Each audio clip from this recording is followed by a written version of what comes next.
Locker Room, with all the sports news you need, live.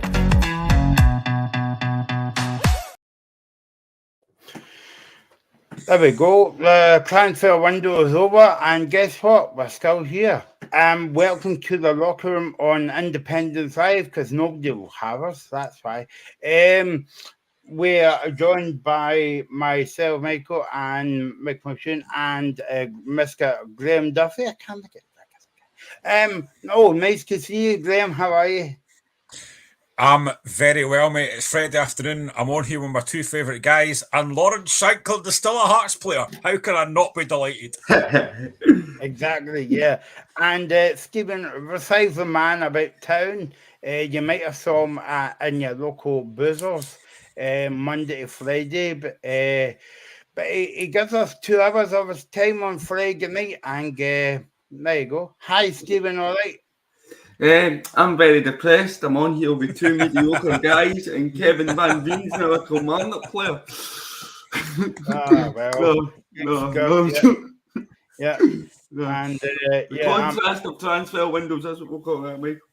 Yep, and also just to make matters worse, that my producer is going to Paris for the Olympics, and anyway, it's okay, it's fine. But don't cut us off, please. You can do that at 7 o'clock. Get your comments coming in on YouTube. If you're watching in France, well, the producer will see you on August, but I'll just phone you or whatever. Get your comments coming in. I'll make a wee dig about that throughout the programme, because I'm not kind of very happy about that. But anyway, let's go on. Yes. So I was going to open the show with the that obviously the transfer window has been off for quiet, but hey ho, the monkey has been found. He's the way back home. But there you go. There you go. The comedy festival is coming up in Glasgow, so that's why I'm getting my jokes out the way first. I was going to say it doesn't exist in here, but it's definitely coming up. Anyway, let's move on. Good evening to Gregor. He is watching on YouTube. Yes, it's YouTube.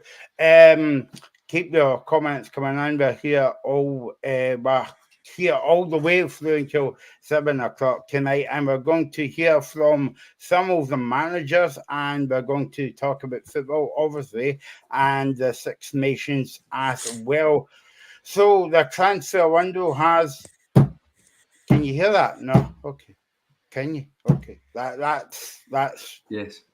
Right. Okay. So sorry if you had the volume up at 55 there. I'm sorry.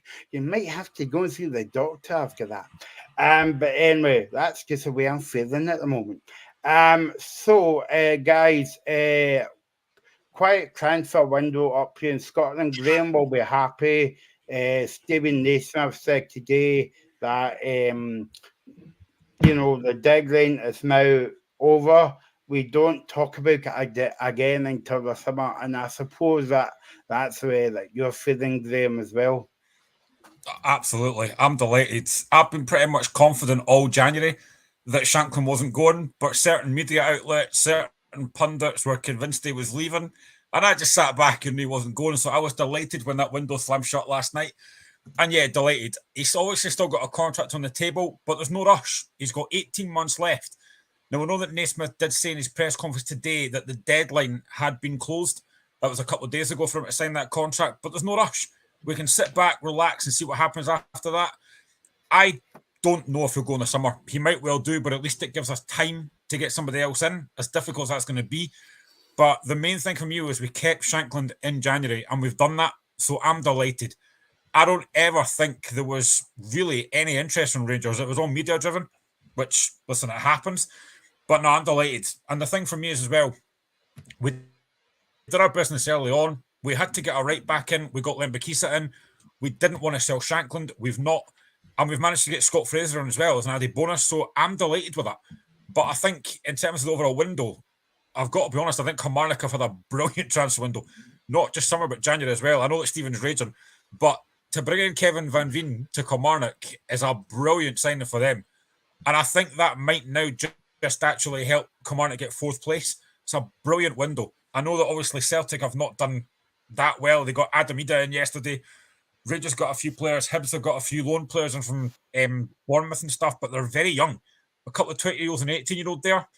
So, I think the overall window has been reasonably quiet for some teams, but it was on one of our other group chats a couple of days yesterday. Somebody said, have Kilmarnock won the window? And I think they have, because getting Van Venen is an absolute stroke of genius.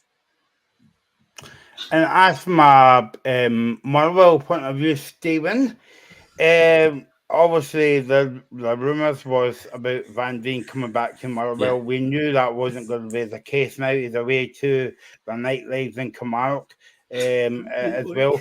What do you think of the transfer window for the Well? I'm going to try and keep this PG, as PG as I possibly can. But it's been absolutely shocking, to be honest with you. I think you look at it, we lose 3 strikers, and 1 week of Breath, Connor Wilkinson and Ollie Shaw, and we brought one in. So we're now in the position, and Jack Vale, who's a young kid, we now have 2 fit strikers in the squad. One of them, Theo Bear, other one's Jack Vale, who's got 2 goals in 17 appearances. Now, that's what you're pinning our hat on going forward. John Obika, he's not been able to play 90 minutes all season. So whether we'll be able to get him back on the pitch remains to be seen, or keep him fit remains to be seen. So we're very, very lightweight up front. And when you see things and you see reports like Kilmarnock and St Mirren doubling the money offered for Kevin Van Veen, you realise just how much this board has to answer for. You see the video asking Taylor Swift for money, an absolute joke. And then you see he's been outpriced by 2 clubs, no disrespect to Kilmarnock and St Mirren, but that I would put on our level. And they're able to offer much, much more than us now, because we've spent crazy money on a pitch, crazy money on upgrading the East Stand, and we've allowed players like Max Johnson, who we would have got a couple of million for, to leave for the development fee. Now, Motherwell's model for years was getting young players, getting them under contract, selling them on. We're no longer taking full advantage of selling our best assets, and I just hope that we learn. Because I think we're in for a couple of tough years where we're just going to need to survive. But I can see things growing very, very toxic between the fans and the board very soon, if I hadn't already. You're giving to the number 1 St Mirren supporters club, Anna Lino Watson on YouTube. Stick around right here until 7 o'clock as well.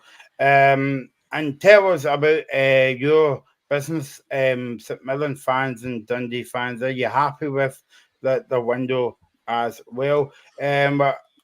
I suppose that we could talk about the window as we preview the games over the weekend. But I just wanted to ask you a question, Stephen, that me and Graham was talking behind your back last night, because we always like to do that now and again. And do you feel as though that transfer window in January should be scrapped? Because I don't think it should be scrapped. I just don't think it's what it used to be. I mean, what would be the alternative? Would it be keeping it open throughout the whole season? I know that can happen in like the West of Scotland League. They can sign whenever they want, more or less. But do you keep it open? I don't know. I would keep it as is. I think, personally, from a Motherwell point of view, we've had good Januaries, this one not being one of them, although that opinion could change. I do think that the signings that we have made in Sam Nicholson, Andy Halliday, Jelly B. Abu and Adam Devine are signings that will improve our squad. I don't know much about Jack Vale, so I can't really comment. But I just think we were 1 striker away. And that's the most frustrating thing, is that we were 1 striker away from it being a good window for us, because you look at the performance against St Johnstone last week, we were by far the better side. All that was missing was that cutting edge in front of goal. Sam Nicholson comes on and plays a great pass through for Harry Payton, and he just can't get a shot away, and we end up getting a corner for that. But there was chances in that game for us, and we really should have taken 3 points there. We should have taken 3 points against Hibs. I still think we'll finish above Livingston, but I think we've got a real scrap on our hands now to avoid that playoff. But as your question, your original question, the January window, I keep it because it's worked for us in the past. Graham, it's going to be an interesting game tomorrow at Pittodrie. Aberdeen against Celtic, 12:30 kickoff on Sky Sports and all the rest of it. Aberdeen's looking for a new manager, and the Celtic fans aren't happy because they didn't do the business what they were looking for in the window. Yeah, and I kind of wish Dave was on to ask him about Aberdeen, but it's probably no surprise. I think even Dave put in the group chat, it wasn't a surprise that Robson got sacked. I thought he had credit in the bank. You know, obviously got the job after what he did last season, managing to get third. Some of the games this season have been all right. The European games, I know they only beat Frankfurt, but we did all the Euro shows, and we did say in most of those games, Aberdeen played well. They just didn't get the results they deserved. They get to the final against Rangers. They didn't really turn up until the last 5 minutes. So I thought Robson had done okay, but results were just not going well. The style of football wasn't great. They signed a lot of players that just haven't seemed to work out. And I do think, a bit like Hearts or Shankland, they've relied a lot on Majowski. Now, obviously, Majowski's managed to stay, which is great, but I don't know if they would have sacked him if they beaten Dundee on Tuesday. Maybe they might have done, but I don't know. But they've now got Celtic and Rangers next 2 games. Who they bring in, I mean, Dave Commock's got to get this right. I mean, I remember ages ago, Dave Commock going on the radio and talking about Barry Robson and stuff and saying how great an appointment it was, and now he's had to sack him. And I just think it's, you know, they are sitting 8th. They are miles behind Hearts. Absolutely. If they get third now, we have completely collapsed. That won't happen. Famous last words. But it's a big game tomorrow. And last season, But it's a big game tomorrow. And I think, you know, Celtic fans being unhappy with the transfer window, I can kind of understand it. But Celtic are still top. You know, I know they're not as far clear as they want to be, but they are still top. The one thing I'm surprised, I don't know if I actually left yesterday, but there was rumours about David Turnbull going to Cardiff. Did that go through? I never actually saw if that went through or not. It did go through. That's probably a bit of a surprise because I thought Turnbull was a good player. He could have done a job there. They brought in Adam Ida, whose goal scoring record is not fantastic, but I still think Celtic got a decent squad there. I get that Reagan as well in the group chat talks about getting a left back in that never happened. So it is going to be an interesting game tomorrow because if Celtic were to lose that game, then I think it will just be even worse, the fans towards Brendan Rodgers. And there's been questions asked about Brendan Rodgers as well, which again, I get, but Celtic are still top. I think most of the frustration from Celtic fans' point of view has come from the fact that Brendan Rodgers comes out before the window and says that they need 3 experienced players in, at least in the window. They haven't done that. And Peter Lawwell comes out and makes comments about the huge cash reserves that they've got. I think Celtic fans would like to see some of that spent. It hasn't been. And there's already unrest towards the board, so they've left themselves open for scrutiny if this goes wrong. Now, you've probably seen it on Twitter yesterday. I was going back and forth with Celtic fans all day regarding David Turnbull. Obviously, somebody that I'll stick up for being a Motherwell supporter. I'll always have his back. I think he's one of the best, if not the best player that I've ever seen in a Motherwell jersey. I just think that I want to get your guys' take on this.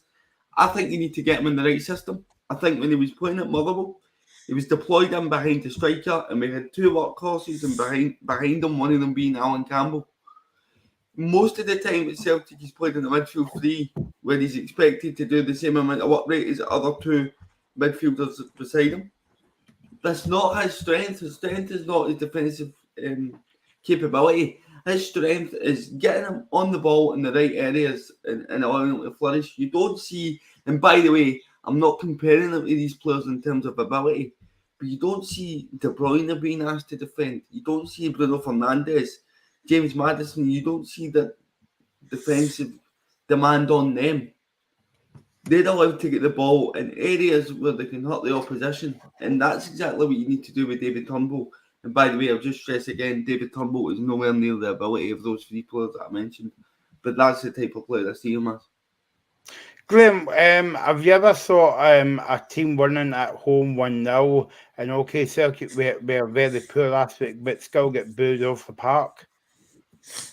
No, there was a picture of what was the guy that scored the goal, Alistair Johnston, talking to one of the players and basically saying we won 1-0 and they're booing, which just goes to show me there is apathy with that Celtic crowd. They've not been, they're winning games, but they're not doing it the way that you would think Celtic would do. Obviously, the defeat to Hearts didn't help either. But, I think Celtic fans are just... This is going to come across really harsh, right? But I'm just going to be honest. I think Celtic fans at times come across really spoiled. They've had it so good for so long. They've won everything. The minute there's a bit of a challenge, the minute there's a bit of a problem, the Celtic fans turn. And I think Celtic fans need to just, they're 5 points clear still. There's a long way to go in the title race. And I've said already at the start of the season, I'll stick to this. I still think Celtic win the league. I still think they've got a decent enough squad. I don't think, and I've said this before as well, I don't think they're getting the best out of Kyogo. He looks a shadow of the player he was last season. He looks miles off it just now, and that's probably not his fault. He's not getting service. They do, I think, miss Rio Hatate. I think he needs everything to get in that midfield. I think he's been massively, massively missed. But if they go to Pittodrie tomorrow and get beat, and I don't think they will, because I just think the Aberdeen squad just now looks very vulnerable. Against Hearts last week, they were fine for 35 minutes, and after Hearts got the goal, they just completely fell apart. So if Celtic go and get an early goal tomorrow, I think they'll win quite comfortably. But, I do get the frustration of Celtic fans, but I do think you've just got to sit back and think, look what Celtic have done the last few years. They've won literally everything, but the minute there's a challenge, they start throwing toys at the pram. Yeah. Welcome to our world as Hearts and Motherwell fans. We go through this every week. For me, it's just getting a bit embarrassing the way Celtic fans react at times, and that's just my honest opinion. I would love to see Celtic fans go 15 games without a win and still be turning up coming the 15th game. No, you were saying about Rio Hatate there, Graham, but we're going to hear from Brendan Rodgers actually in a minute, but he is out for 6 weeks. He got injured in the game, and Cat Vickers is still out as well, so that's going to be a double header, a double blow for Celtic tomorrow. Okay, Hatate's not back because he's on his way back now, obviously, because he's injured.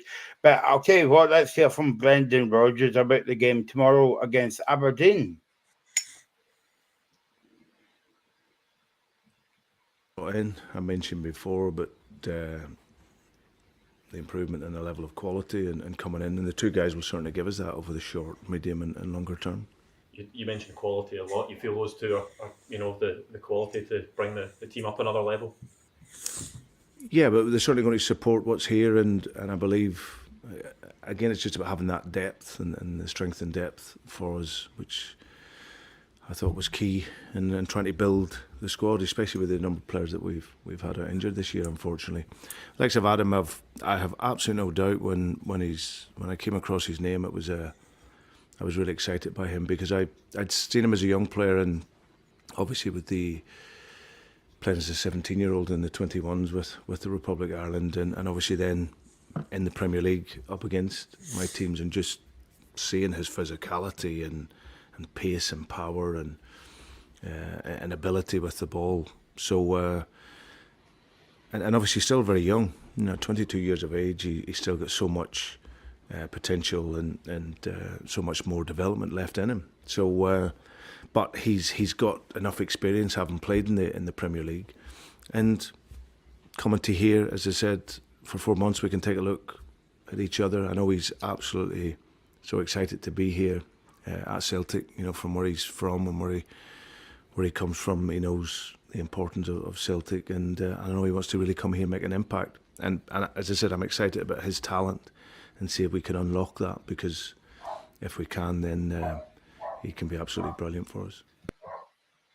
There you go. That was Brendan Rodgers talking about the Celtic Lonely until the end of the season. If you look in social media, Stephen, a lot of fans are outraged about not only the the signings, but well, the lack of signings, but the lack of this guy coming in to Celtic. But do you feel it's a bit unfair?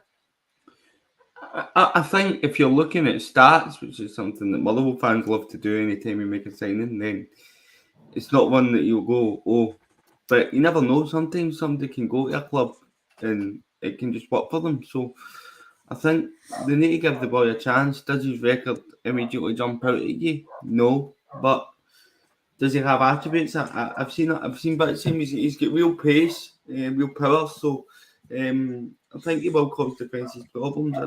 I just don't know much about his all-round game, but I think they should give him a chance. And I will say, by the way, Brendan Rodgers is challenging Alan Brazil for the reddest guy in football, and he was looking very, very red there. Jimmy Cobderberg as well, back in the day, as well. Graham, yeah, so it's going to be, as I say, we don't know what to expect from both sides tomorrow, because I watched Aberdeen on Tuesday night. Apart from scoring that goal against Majorski, they were very poor, I thought, over the piece. And obviously Celtic coming off a back of 3 points against Ross County. By the way, they won the game, even though the fans were booing. They still won the game, still got 3 points in the bag. That all it matters at the end of the day. But they weren't on top form. No, they absolutely weren't. And it's been a bit like that most of the season. You know, it's not like Celtic have blown teams away, which is what you expect from a Celtic side. And but it's about finding a way to win. You know, if you can grind out results, even as a champions, then that's what you want to do, especially at this stage of the season as well. And I think tomorrow will be a game that, I don't know what to expect from Aberdeen. You know, now that obviously Robson's gone, will this kind of interim management team let them off the leash and let them have a go? Because I think at times Aberdeen they didn't really, from what I've seen of Aberdeen, certainly not last week, but the times I've seen Aberdeen before, they are very much more a long ball team. They get the ball forward quickly to Majorski, who's a fantastic player, don't get me wrong. But, you know, is this interim management team going to be able to get Aberdeen to play a decent style? But playing against Celtic tomorrow is going to be difficult. You know, I don't think many folk expect them to win. I don't reckon against Celtic is that great anyway. And it's going to be interesting to see what happens tomorrow and to Aberdeen bring in. You know, you look at the bookies bet, and I think they've got Neil Warnock as 2-1 to come in. I don't think that'll happen. It would be box office, but I don't think it'll happen. Neil Lennor's on the list. Again, I don't see that happening. Stephen Robertson's on the list. I don't see that happening. So who they bring in is going to be interesting. But they've got to get this right. They've completely dropped off this season. And it is surprising. I think they've got a decent squad there, but they've just been so inconsistent. But I think tomorrow, even though Celtic haven't been great, I still think they win the game tomorrow, because I just don't see Aberdeen getting enough chances tomorrow. Stephen, I know a lot of Celtic fans are putting on social media or Peter Lawwell's to blame and all the rest of it. Mm-hmm. But if you look at the other half of the Celtic fans, they're saying, well, we've just got to now back the team to win the league. Do you think Celtic's got enough power in the team to go on and win a second title? Still ahead in the league. They're still 5 points in front, as Graham has said.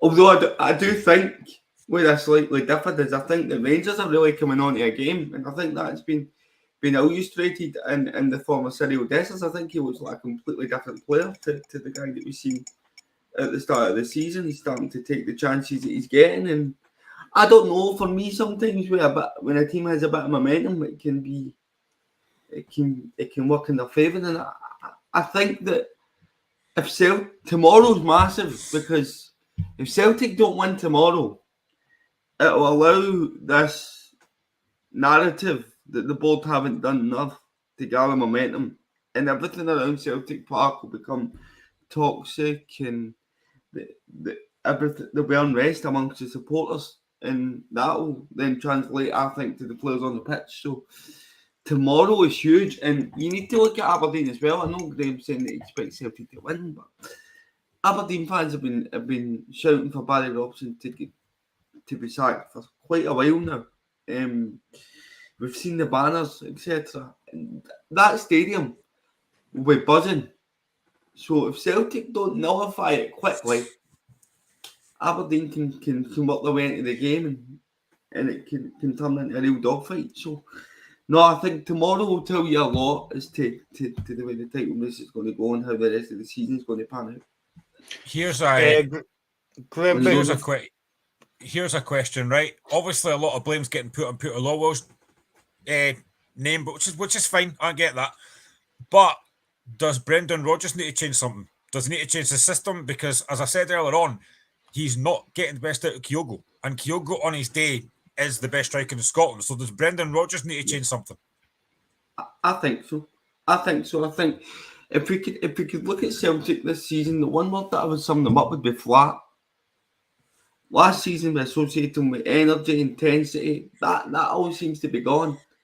I don't. You look at the summer signings. I think 3 of them have left already, and Jan, Tilio, and I don't know if Lagerbielke's deal went through, but no, he's still there.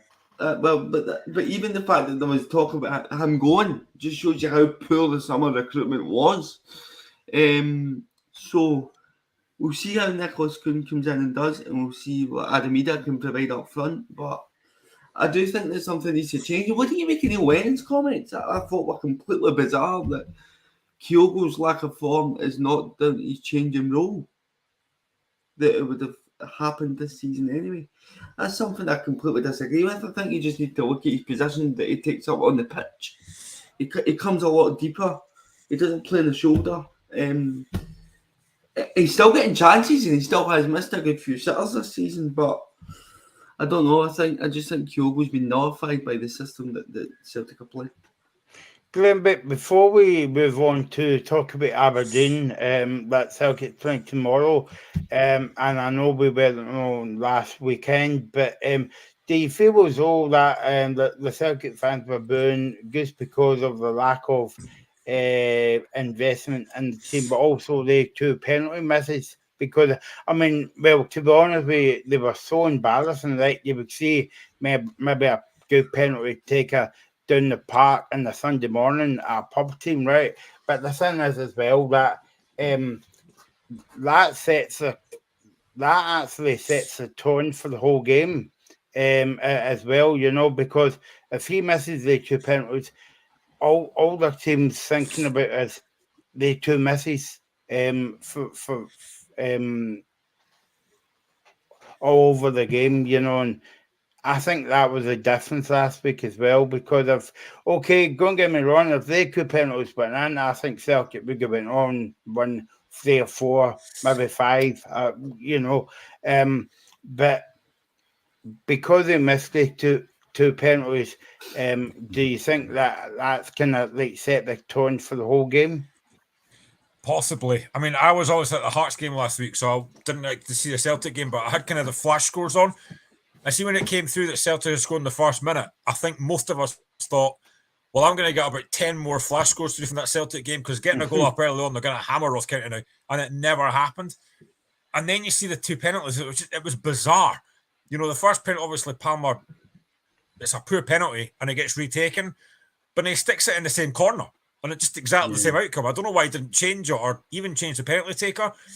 But I think after that, it did go really flat. And Ross County knew that they were still in the game. And as everyone knows, if you can keep it at 1-0 for as long as you can and you get chances late in the game, you've got to take them. And Ross County did that. They kept themselves in the game, and late on, they could have got a draw, which clearly didn't help the Celtic fans' anxiety. Because right at the end, I think Jordan White's got a chance that I think he probably should do better. There are a couple of decent. I think they hit the bar in the first half of the header, so there were chances there. So it just sets the anxiety off. But I don't understand why Palmer went exactly the same way for his second penalty, rather than just change it up a little bit. It was a really bizarre sequence of events. My only point on the penalty, and obviously we're not here to talk about I think it's dogs actually. Maybe the dog saw the monkey at the window. I think she's a Rottweiler, sorry. Yeah, maybe saw the monkey at the window, I'm not sure. Anyway, let's move on. Do you feel as though that that the penalty misses last week obviously put Celtic off, but also my point was, where was Callum McGregor and all that? Is he not your captain? Is he not meant to say, no, you're not taking one again because that's 3 penalty kicks he's missed this season, all at home, Stephen. Well, he won't be taking the next one, I don't think. And it's been a theme in Celtic season.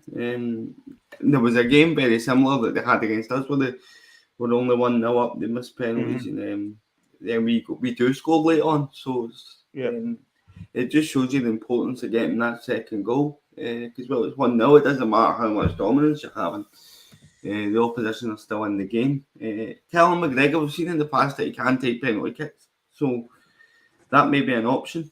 Can Adam Ida take a penalty? Can Kuhn take a penalty? So Matt O'Reilly, somebody that you would think could take a penalty kick? Don't know. Oh no, the point I was making this, Stephen, was I don't mean like he might take a good penalty or whatever. I don't know. That's not what I'm saying. But I'm saying he's a captain of the football club. He should be standing up to him and say, "Look, no, you've missed one penalty. You're not missing another one." But he was nowhere to be seen. I think that direction has to come from the manager, and that'll be said before the game. And we've seen before that when there's argument over penalty kicks and then they're missed, it's always like, oh, that's because they were arguing beforehand. It wasn't clear. So I think just moving forward, they need to get it right and say, look, you're not on the next penalty kick. You've missed 3.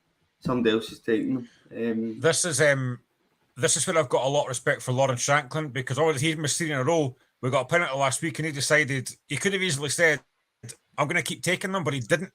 He gave it. He wasn't confident. Gave it to George Grant, who scored. Mm-hmm. So I've got respect for Shanklin for saying, "Nah, give it to somebody else because I've missed 3 in a row already."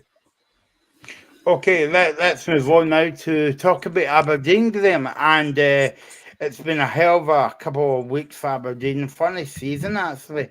The first team coach, Peter Leven, spoke to the media today ahead of the game tomorrow against Celtic. He says it has been a difficult couple of days. I have a lot of respect for Barry and Stephen. We have to be positive and get the boys up for the game. For the game tomorrow, I'm taking it day by day and game by game and make sure the boys are ready for this important game tomorrow.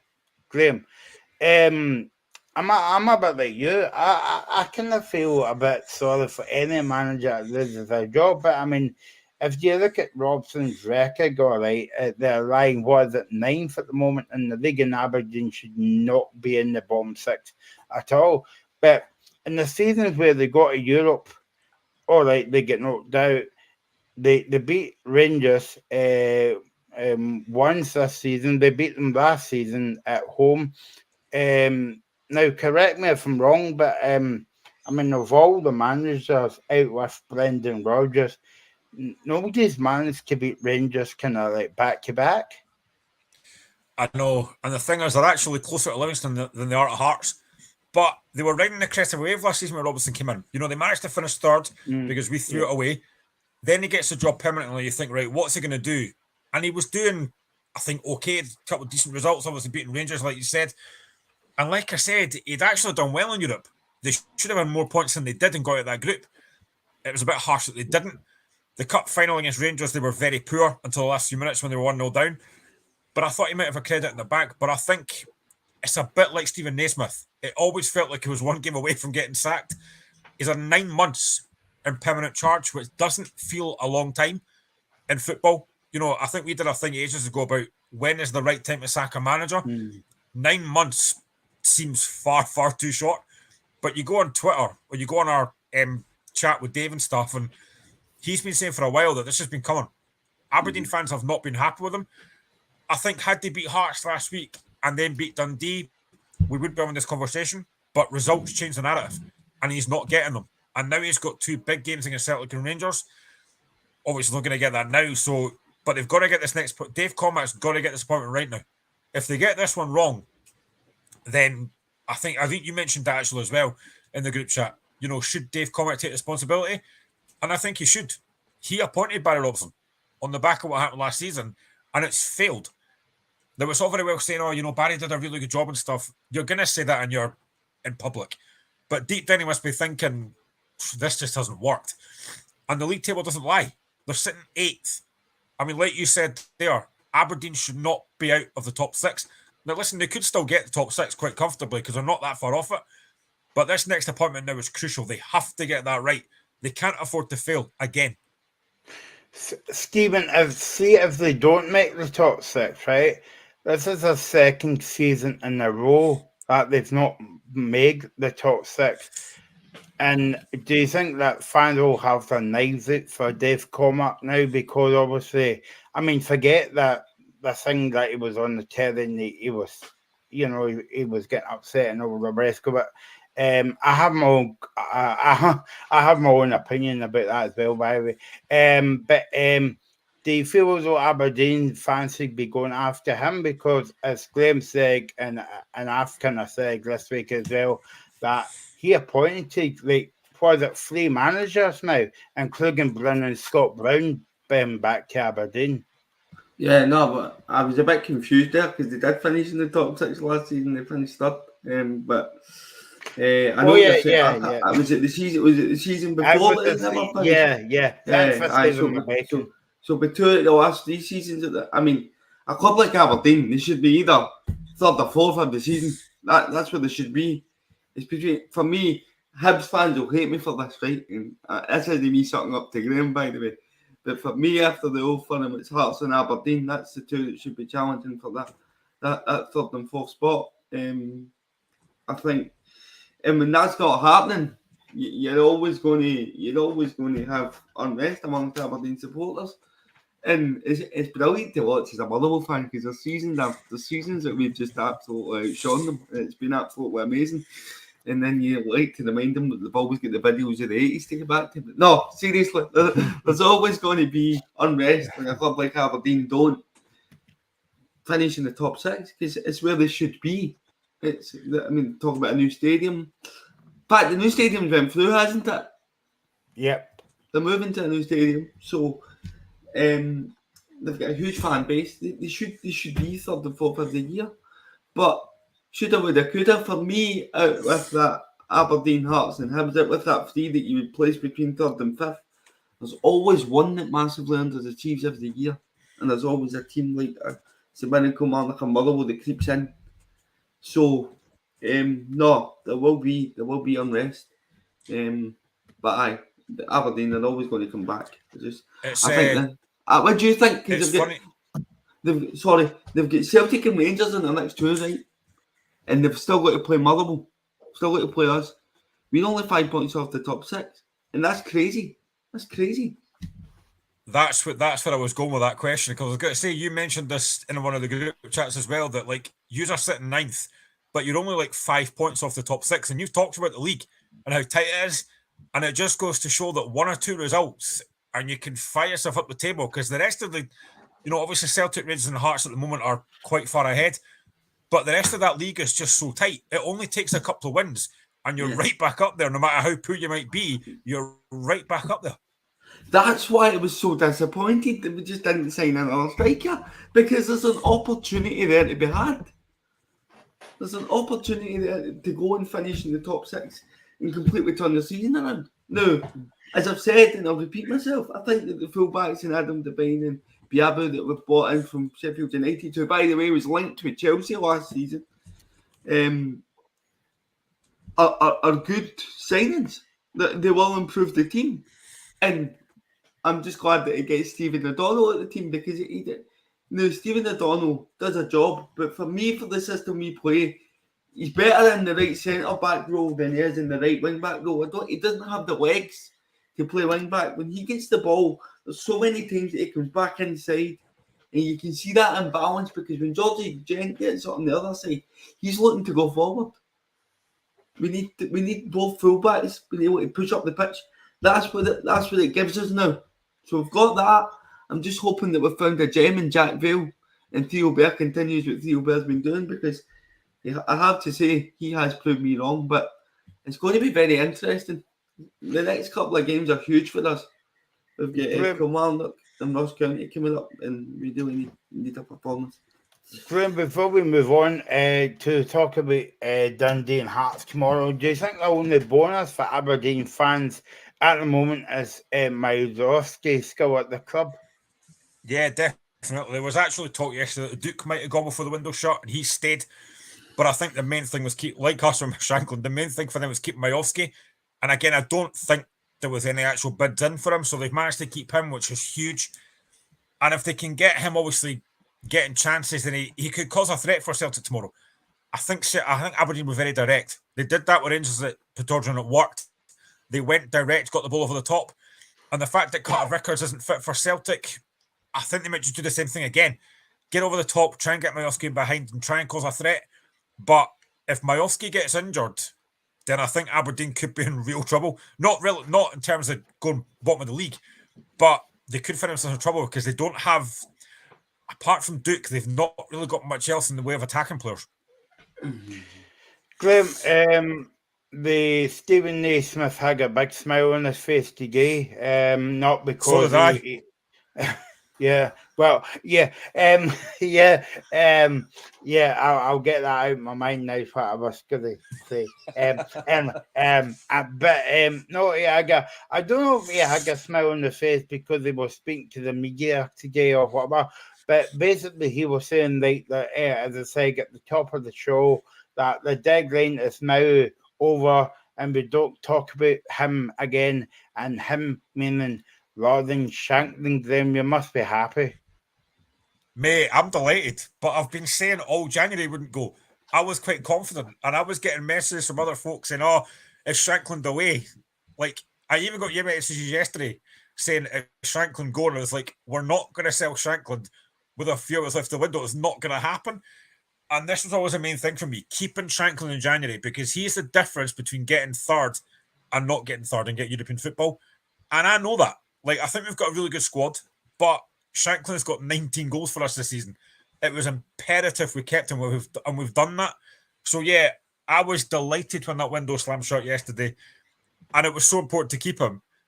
I think we could have done another striker, though, just to help him, because listening to Naismith's press conference earlier on today, Boyce is now out for another 6 to 8 weeks. So that's a big blow. We don't really have anyone else there. Tagawa, for me, hasn't really hit the headlines yet. He's done nothing yet. Vargas has been decent, but I would have liked us to get one more striker in to take the pressure off Shankland. Obviously, there's still free agents could come in. I don't know if that'll happen or not, but yeah, honestly, I was delighted that Shankland stayed.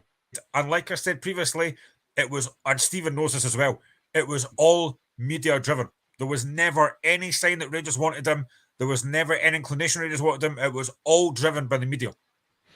Do you think that the Tigers turned on Naismith a wee bit, Graham, in terms of like, we want him gone, but now that he's kind of started to stagger the ship, Shankland staying, you beat Hibs at the New Year 1-0. Do you think that that the fans are quite happy? I mean, football's a fun little game. We could be talking about Hearts, get losing 2 games and suddenly, we want Maisie out the door. But like, do you think that the fans are kind of like settled at the moment? Oh, won't you stay just a little bit longer? Please there you go, back Hashbury. to the jokes. There you go, Hashbury. Please go just, back just to for the you, jokes. pal. The singing is miles worse. Jesus. Oh, mate, I'm a lot better than that. But no, I mean, the narrative always changes when you get results. And he's now 8 unbeaten in all competitions, so the narrative has changed. And after we got beat by Aberdeen, start of December, I had put a tweet out with the fixtures that we had after that, and I thought a better manager gets us at least 12 points. Now, he ended up getting 13, so I can't really complain. Delighted with what he's done so far. I think for me, the football isn't quite what we're looking for yet. We're still start games a bit too slowly, like last week, but he's getting results, and that's all that matters. If he keeps winning games, then he'll get the backing of the fans. And I think a lot of Hearts fans have turned now. Fans that I speak to are far more comfortable now. And he's sitting 10 points clear. We can't ask any more than that. Tomorrow's a difficult game because I'm really impressed with Dundee. I'm sure Gregor will be agreeing with that. But I'm really impressed with the job that Dundee have done. The fact that they've managed to bring Owen Beck back is a great bit of business, by the way. So yeah, it's a tough game tomorrow, and they gave us a really difficult game at Tynecastle. We won 3-2, but it's going to be difficult. But I'm delighted with the job that Naismith's done, and I'm just delighted that Shanklin stayed, because that was a big one for me. He had to stay. So yeah, if you go on Twitter, every Hearts fan's buzzing that he stayed, and rightly so. Stephen, as for Dundee, brilliant season. They're in the top 6 at the moment. Hopefully that will continue, because Greg, if I say anything different, Greg won't watch us again. So yeah, have you been impressed by Tony Docherty's side? Week after week, I come on here and I talk about how good a job he's done, and I try to repeat myself. But it's very, very difficult. But I think the recruitment to get Owen Beck back, to get John McCracken back as well, the goalkeeper, and then to sign an experienced Scottish Premiership striker now, and Curtis Main as well. I think that the business has been really shrewd, and I think that they can mount a push for Europe now. I really, really do. I would put them almost on a par, if not above Hibs. I think that's a good. Mhm. I think they might be a better side than Hibs. And out with Hearts, I would say that Dundee are probably the next best side in the league for me. I don't know if that's something that Graham agrees with, but I think that they're right up there. Yeah, I think Dundee have been brilliant. Tony Dockett's done a great job. You know, they're sitting 6th. I think there's every chance they could. Well, they probably will get top 6, but the signings they've made, they also signed a goalkeeper as well. I think it was John McCracken as well, who might start tomorrow. But Dundee have been great. You know, they are a really good side. Luke McCowan, who I've always been impressed by. But like I said there a minute ago, the biggest one for me was getting Owen Beck back. I didn't know if that would happen or not, but getting him back was great. And he always had an assist on Tuesday as well. That boy is absolute quality. He's really, really good. And great signing for Dundee. So, yeah, I think Dundee have been great. And, you know, if they did push for European football, it would be incredible. But I think they might just be slightly away from that. Stephen, what you were saying about Dundee making you know, I would say that they would make the top 6. But do you think that? Sorry, Gregor, but do you think that Dundee's overachieved this season? Yeah, well, at the start of the season, you would say that, but I think as the season's progressed, expectations change, don't they? And you look at the squad that they have now; they've got the players there to be doing what they're doing. I forgot one team there when I mentioned Tibbs. I think Kilmarnock are right in the mix as well. I think particularly their recruitment. You mentioned Kevin Van Dien, but they've also brought in Greg Stewart, which is a great signing as well. So I would put those two right up there. I expect St Mirren to fall away.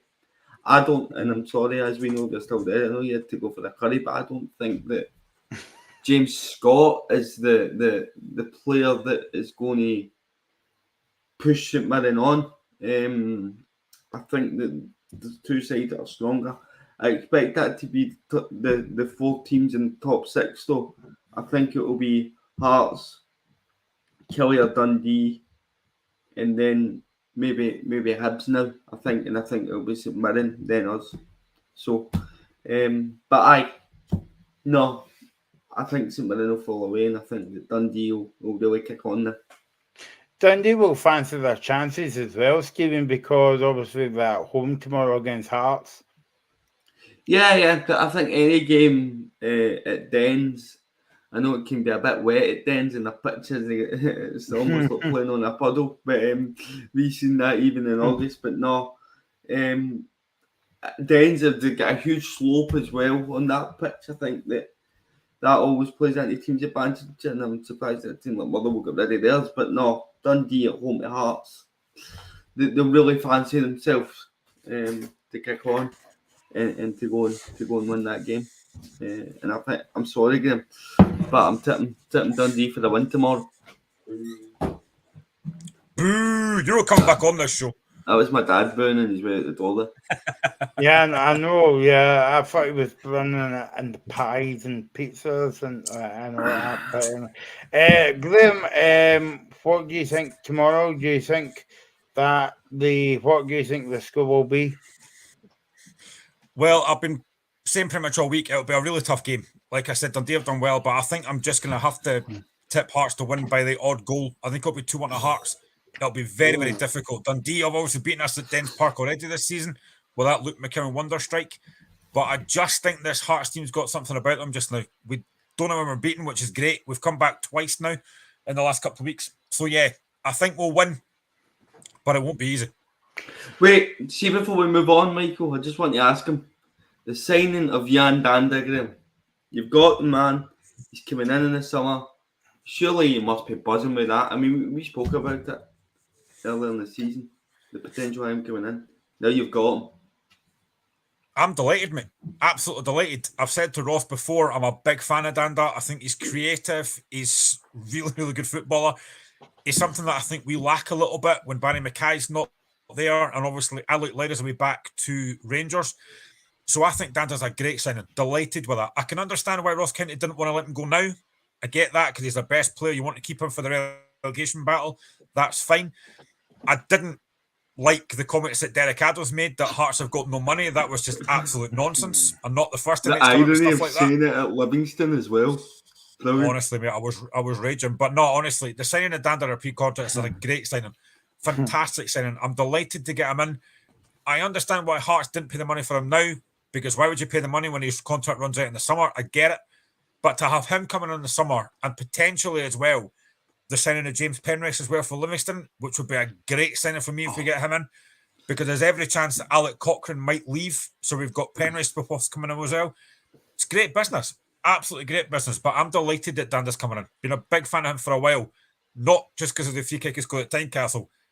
I just think he's a really good footballer. So I'm delighted with it. I don't know if you guys saw big news breaking before we came on air, because obviously every new year you have Ricky Fulton on I Am Jolly, but now it's Derek Haggins. He'll be sitting in the chair at New Year wishing you all a very happy New Year.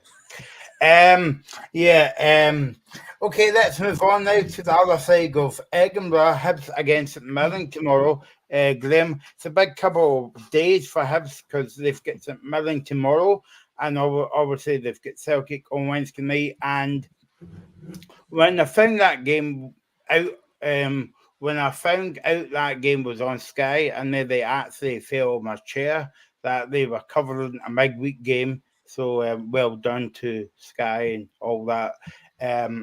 Keep up the good work. You're doing well on Scottish football.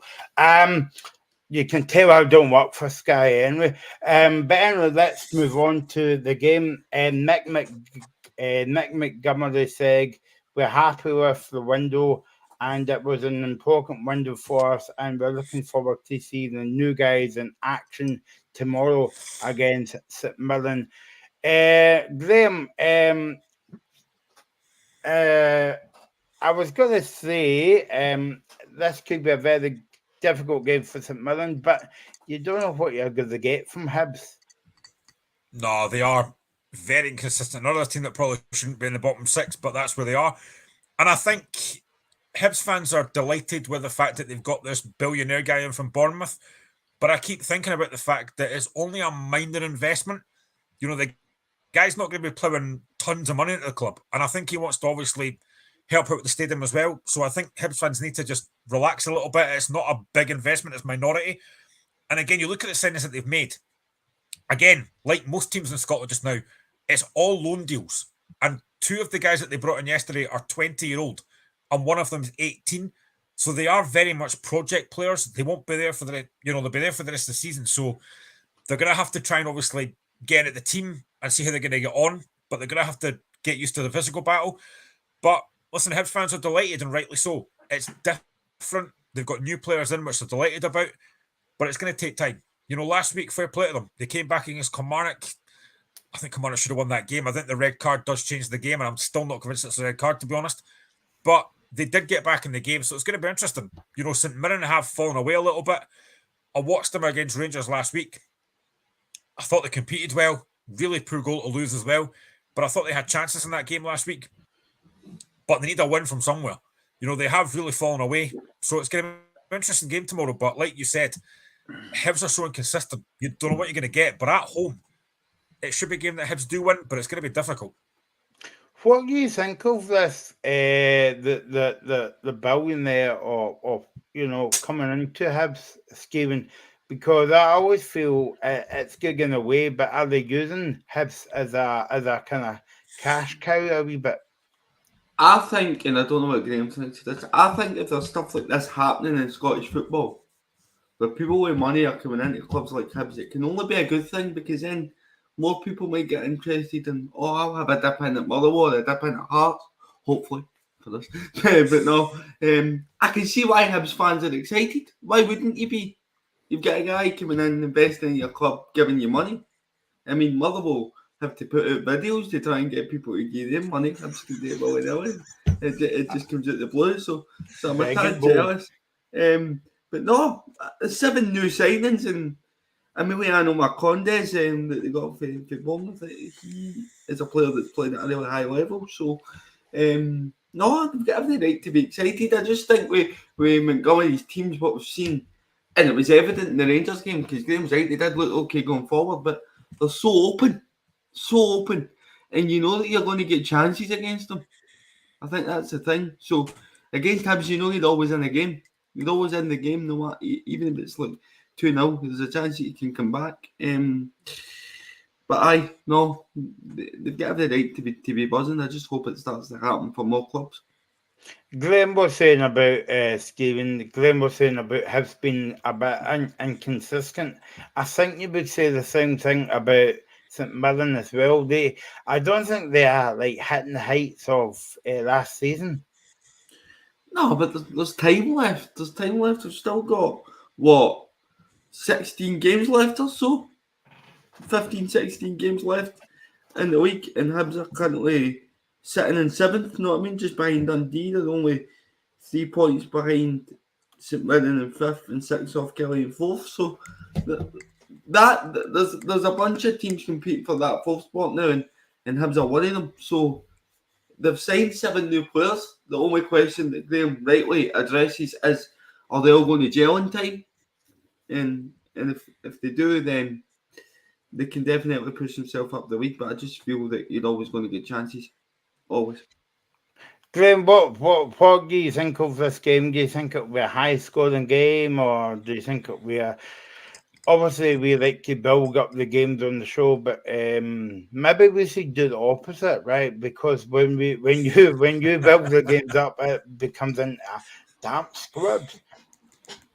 I know. I mean, it's got the potential to be, because I think both teams got decent attackers. You look at Hibs, they've got Martin Boyle, they've got Ellie Yuan, they've obviously got the guy Marcondes who came out last week and did well.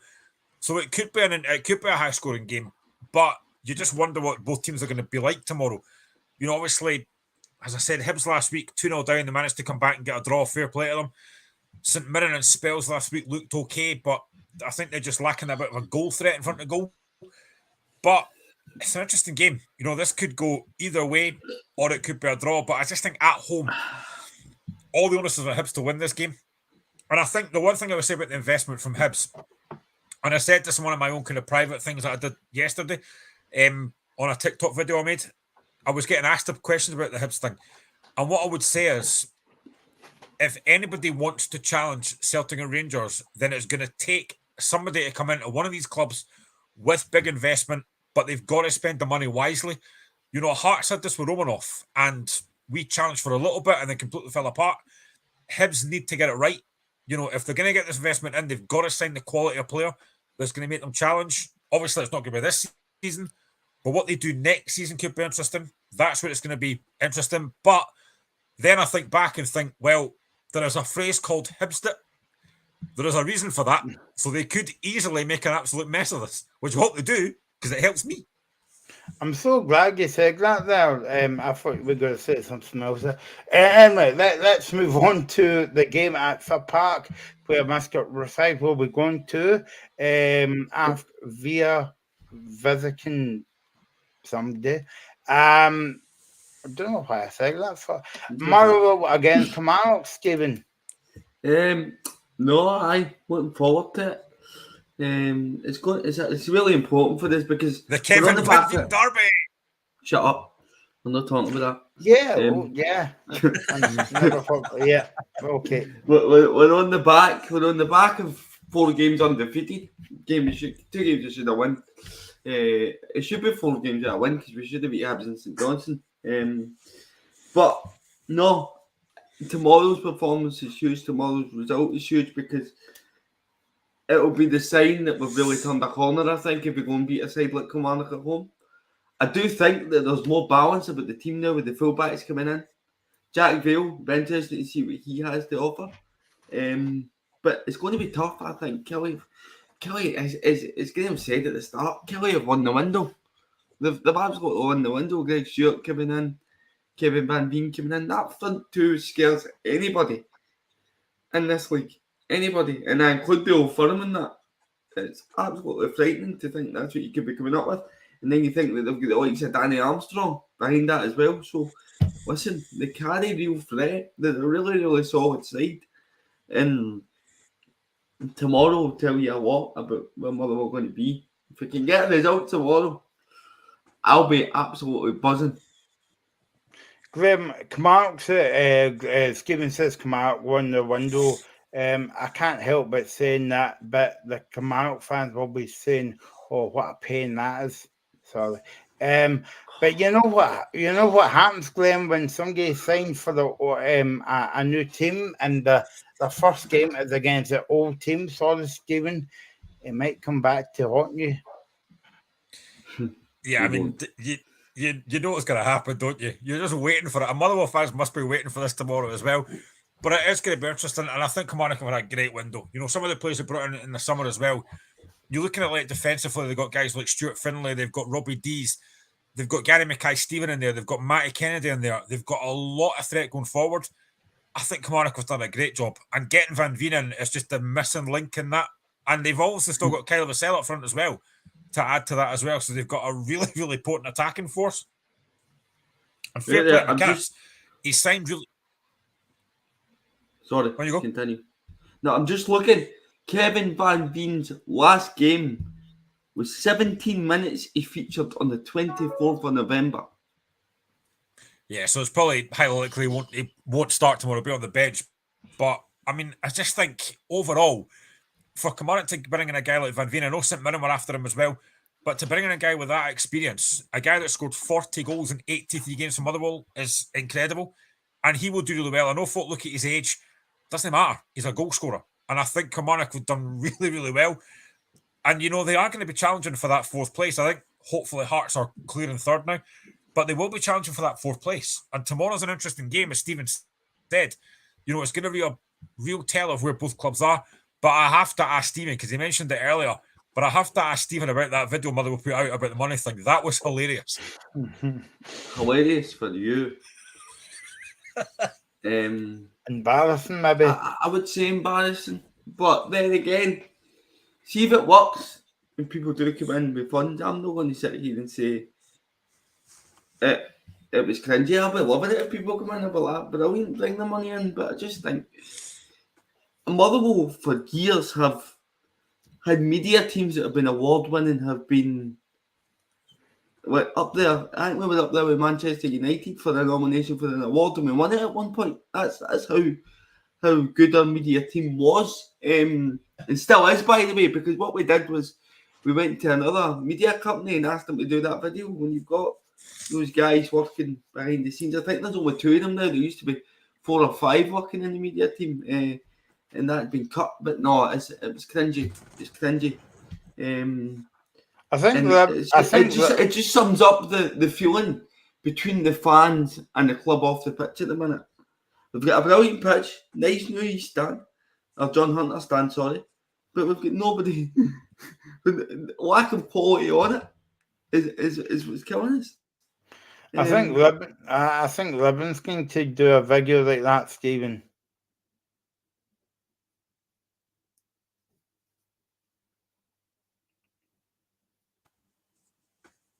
There you go. Stephen's very surprised about that comment about Livingston doing the video. He's frozen shock. Yeah. So good, Big Martindale. Anyway, so I mean, have you ever saw anything embarrassing like that before, Graham? It was all over my timeline on Twitter, and it felt a wee bit kind of cringe-worthy if you were a Murrow fan watching that, and it even made the news as well. Yeah, I mean, it was cringing. Listen, Stephen's right, though. If it works, then fair enough. But at the time, it didn't look great. I mean, I get why they've tried to do it, but it didn't look great. I just hope, for Stephen's sake and Motherwell fans' sake, that it does work. But, I mean, people talk about Scottish football being tin pot, and you look at that and think, oh dear, that's not good. Imagine Man City doing that, Graham. To be honest, they probably would. It's the kind of thing they would do. Stephen Friel, the assistant Motherwell manager, was talking yesterday about this game, and he says we are making a team full of confidence, playing well, so it's going to be a tough game. Derek McInnes was speaking to the media yesterday, and this is what he had to say about the game tomorrow against Motherwell at Fir Park. The time was quite clear how disappointed I was with the decision, and that's still the case. You know, I had a conversation with the refereeing department on Monday, you know, and I was even more disappointed after that conversation, really, because I think they felt the decision was right rather than a mistake. My feeling on it is that we need to remind ourselves and reset really what VAR was brought in for. And this isn't just because it's my team, but obviously you're asking me the question because it's affecting my team, and it's not just affected what happened on Saturday, because it potentially cost us 2 extra points. We could have went on to win the game, no guarantee with that, of course, but it made the job extremely far more difficult.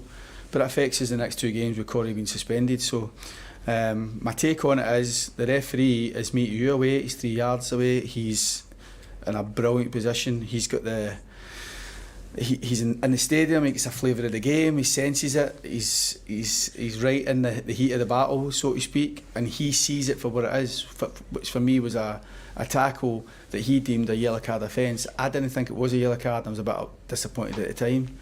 So when you've got, no matter how good the referee is in the VAR room, he's sitting in a sanitised office, watching that, rerunning it, I'm sure, and before we know it, we're looking at things and magnifying it and think, oh wait a minute, this might just be something dangerous. I'll say to you is what I said to Crawford Allen. There's nobody will tell me any differently that if Corey gets yellow carded, the game gets played out. There's nobody, I think, from the Hibs end or you boys commenting on the fact that that was a ridiculous decision. Why did VAR not get involved in that? Why was that not a red card? I don't think that's the case. I think they've made it a thing by getting involved, and I'm sure about that. And I think we need to reset about what VAR was brought in for. Let the referee the game. If the referee's not got a good image of it or a good position to look at the incident, then fair enough. VAR might say, from where you are, you might really need to have a look at this again. But he's got a perfect. He's seen it for what it was. And this is no criticism of Nick Walsh or anybody in a VAR room. Nick Walsh, for me, is arguably the best referee we've got. Certainly in the top 3 referees in the country. He's been almost faultless over the last couple of seasons. I think he's a top official. But I think it was wrong to get involved in this instance. We haven't appealed it. You know, I didn't think it was any real point in appealing it, and obviously we didn't want to. We just accept what it is because the refereeing department gave their reason for the red card. And we've got to accept that whether we like it or not. Robbie Dees? Fractured his cheekbone, unfortunately, in the same game. VAR didn't get involved in that one because it was his own player. He had a challenge, and unfortunately we got him operated quickly on Monday morning, but he'll be out for the next few weeks, unfortunately. A few weeks down, you say? Yeah, I think there's a chance to go and see the specialist again in 2 weeks' time, 2 weeks from the surgery. So a week on Monday we'll go back and see the specialist, and then from then they'll make a suggestion the best way forward, whether I think some people are suited to maybe wearing a mask that would maybe help them get back a bit quicker. Certainly he'll be non-contact for the next few weeks anyway. Stuart is a fantastic manager. I think he's done exceptionally well. I think it's unfair to say that last season Van Veen was the only reason why they did so well. That is ridiculous. He went in at a difficult time. He shaped him up. He got him familiar with the team. He was consistent with selection. He got results. Yes, we all need players at the top end of the pitch who can make a difference, but he rescued them really from such a difficult situation. And then when the heat came on him a couple of months back, you know, all that seemed to be forgotten about. And I'm glad that he's managed to see that through. He's a good manager, and there's a reason for, you know, showing real patience, because he, you know, I think he's had a tough hand to deal with in terms of he lost Birith as well, which was all a bit of a shock when he got recalled by Arsenal. You know, and we're all looking for those guys at the top end of the pitch who can make a difference. So I think he's made a couple of good signings, Stuart, in this window. I sat with him last night at the Livingston game and a good chat. Asked him his team for Saturday when he tell me. And like I say, I think he does a good job there, and he's had his own challenges that we all do. All managers at some point have to deal with certain periods where you just need to knuckle down, get your head down and get through it. There you go, Graham. That was Derek McKinnon speaking about your favourite subject, VAR, but also he was talking about the game tomorrow.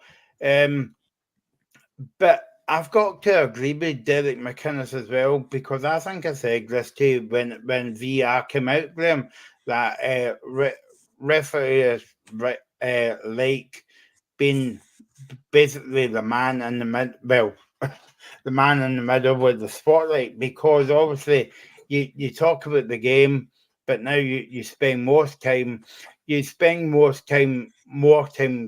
about the VR decision than the goal that the team scored to win the game. So I kind of get where Derek's coming from there. Yeah, everything they said I completely agree with. Now, I saw it back last week, and I don't think it was a yellow card either. I thought he wins the ball. You know, if there's a challenge after that, a follow through, it's accidental. I didn't see anything wrong with it. I thought he won the ball cleanly. To get a red card for that was very, very harsh. And the fact it's not been overturned is a poor decision for me. I don't think it was a booking at all. And I think we are getting to the stage, and it's happened far too often this season, where games are getting re-refereed. You know, as Derek McKinnon said, and as we've said numerous times on this show, VAR was brought in for clear and obvious, but they are looking for any single thing in every game. They seem to be looking for something, and stuff that's not even there. You know, the referees made a decision on the park. He gave the yellow card. Now, I don't think it was a yellow card at the time, but he gave it. Then it should have been left at that. Why on earth is he getting sent to the monitor? Why is the referee in that little studio saying, actually, that's a red card? But even then, if I'm the referee, and it's only happened a couple of times, if I'm the referee, go to the monitor, but stick with the courage of convictions. You don't always have to go with what the VAR guy tells you. You can see the screen. You can see what's happened. You've watched the incident live, and you've thought that's a yellow card. Stick with your decision. But it just feels like every game now is getting re-refereed, and they're looking for the smallest, minutest thing. I'm going to go back to the Hearts game a few weeks ago against Ross County, where Alan Forrest got booked for a dive that wasn't a dive.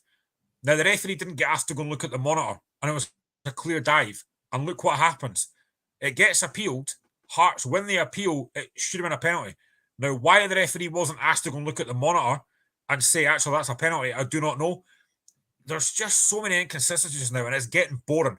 And last week, I think I said this to you yesterday on a little chat, last week's the first game that I've been to since VAR was introduced.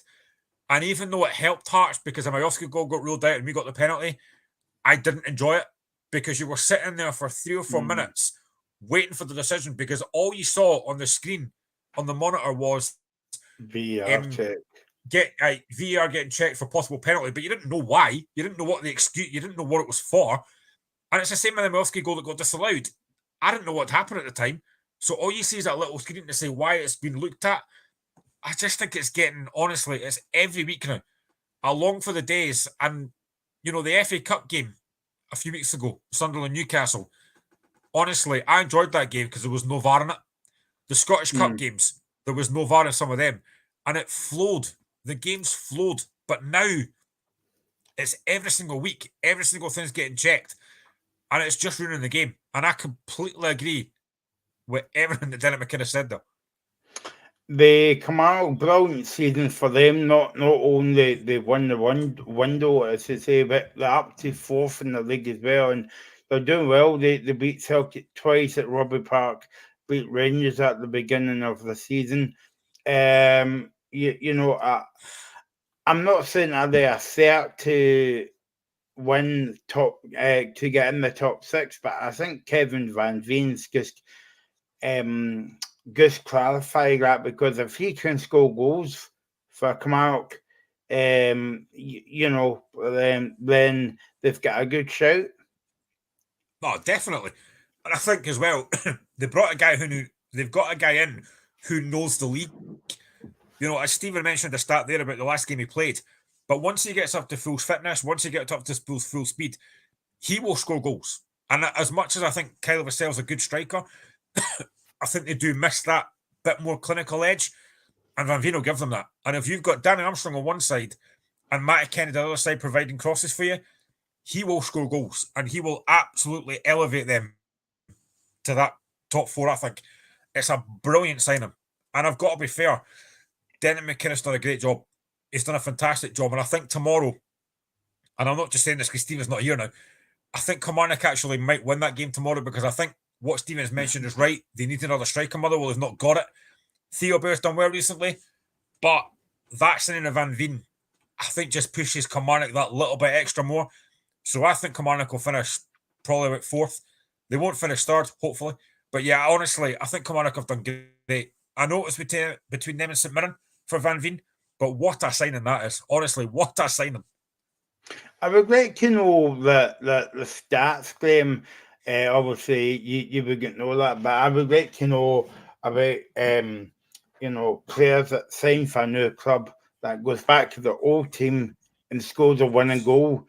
Maybe that's why Stephen's away, because I mentioned about Kevin Van Veen scoring the winning goal. But that could happen, Graham. I mean, you've seen it in the past. Oh, it's an absolute guarantee. Everyone says it. As soon as a player lines up against them that was one of their players, you just know automatically they're going to score. It's written in the stars, and you can guarantee tomorrow he'll be on the bench. I don't think he'll start, but you can guarantee as soon as he comes on that park, Motherwell fans will be going, he's going to score. You just know he's going to score.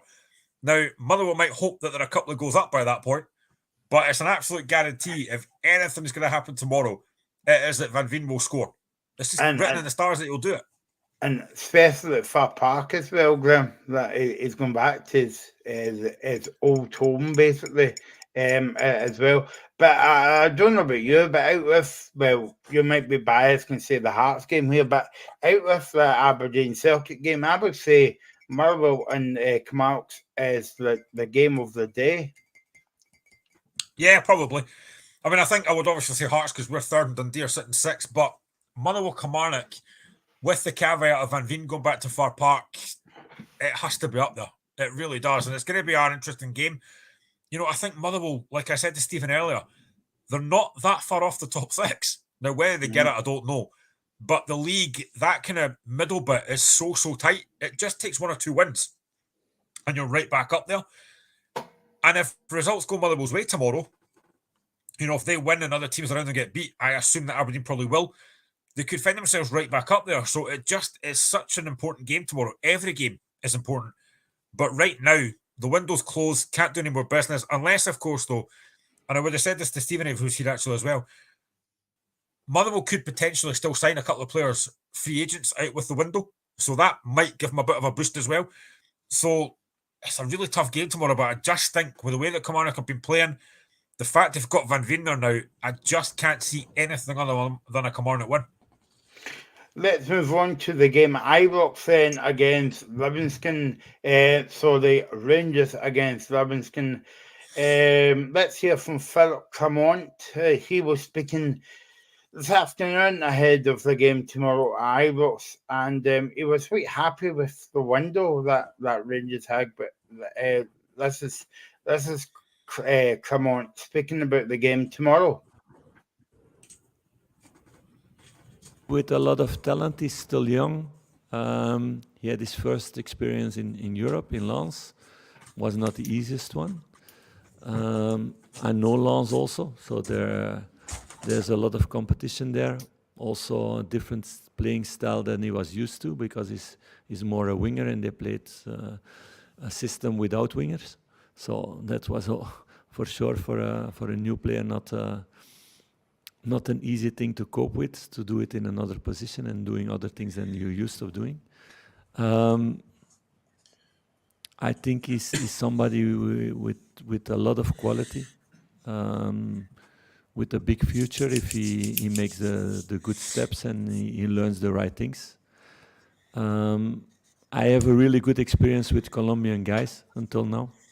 So I had in the past Carlos Baca and Jose Izquierdo in Bruges when I was assistant, who did a really good job there and made big transfers afterwards to Premier League or to Serie A or to La Liga.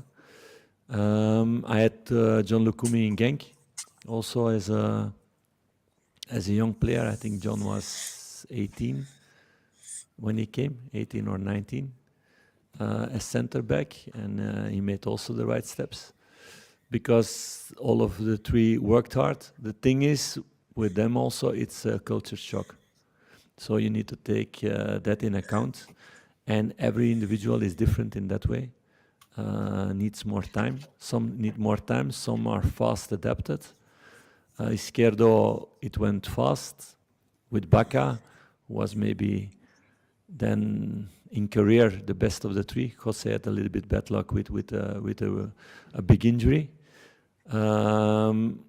Carlos, I remember it was Christophe Daum who was coach at that moment in Bruges. After 2 months of Baca in Bruges, he went to the scouting team and he smashed them, that this player was so poor and so bad that he could not imagine why this guy was bought. But 4 months later, he was the best player in the team, and 1 year later, he became top scorer. So he needed time to adapt. So I will be really curious with Oscar how fast his adaptation goes towards everything in Europe, and it's our job as a club, my job, my staff, everybody around to help those players to adapt fast. So we're going to put a lot of attention to that next to the things on the field. I didn't speak before it. I will never speak after it about what we wanted and yes or no and these discussions. So everybody worked really hard in the building. I think compared with a lot of other teams, we did really interesting things with the three guys we bring in. There was a lot of competition for them also. So I'm happy with the squad that's here now.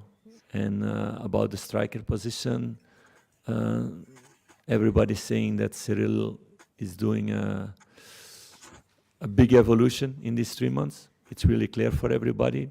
Fabio showed already also good things. He's still adapting to the team and the way of playing. That's normal. Kemar is also still in the building. He's not top fit now, but I expect him to be fit next X time, but that he will be fit this season. Danny, we will see if he will be back at the end of the season maybe or not. We're gonna not risk anything with him about 1-2 weeks in a season or even 3 weeks. So we will see at the end, but he will be in the building also next season, and he showed also promising things. So those are also things to take in account. And we have with Zach Lovelace also somebody who was out injured. I didn't see him yet live with me, but I saw him before, and he's also somebody with a bright future. So you can have maybe 6-7 strikers, but you cannot put them all. So that's also things to take in account. I don't see home games as an opportunity because I want to win them all. Let's be very clear about that. So I want to win the away games also, all of them. So no, but it's nice to play at Ibrox. It's mythical. It gives me goosebumps every time I step into that office. So in that way, I love it, but I want to go also to St. Mirren to win games. That's the only thing what it goes about is to win the games and try to win all of them. So no, in that way, no difference. Difference maybe that the pitch will be better. That helps for the football we want to play. But the rest is to keep on pushing with all the team and every 3 days to be there with all the squad, and for me to puzzle every time to get every player who is on the field that is 100% and he can go 100% full every second that he's on the pitch. That's going to be important the next 6 weeks again. 2 new signings available for selection for tomorrow, Floyd? Yeah, on paper, yes, but we need to look also what they did until now. So Oscar played, I think, 27 of January. He played 88 minutes. He was training all the time. So he's fitter. Dio played his last game end of November, had a bigger winter break, then a short period of training. So with Dio, we're going to first work a bit to bring him in the good conditions on the pitch, because we know also everybody has big expectation of new players. So we need to put them also on the field when they're ready. There you go.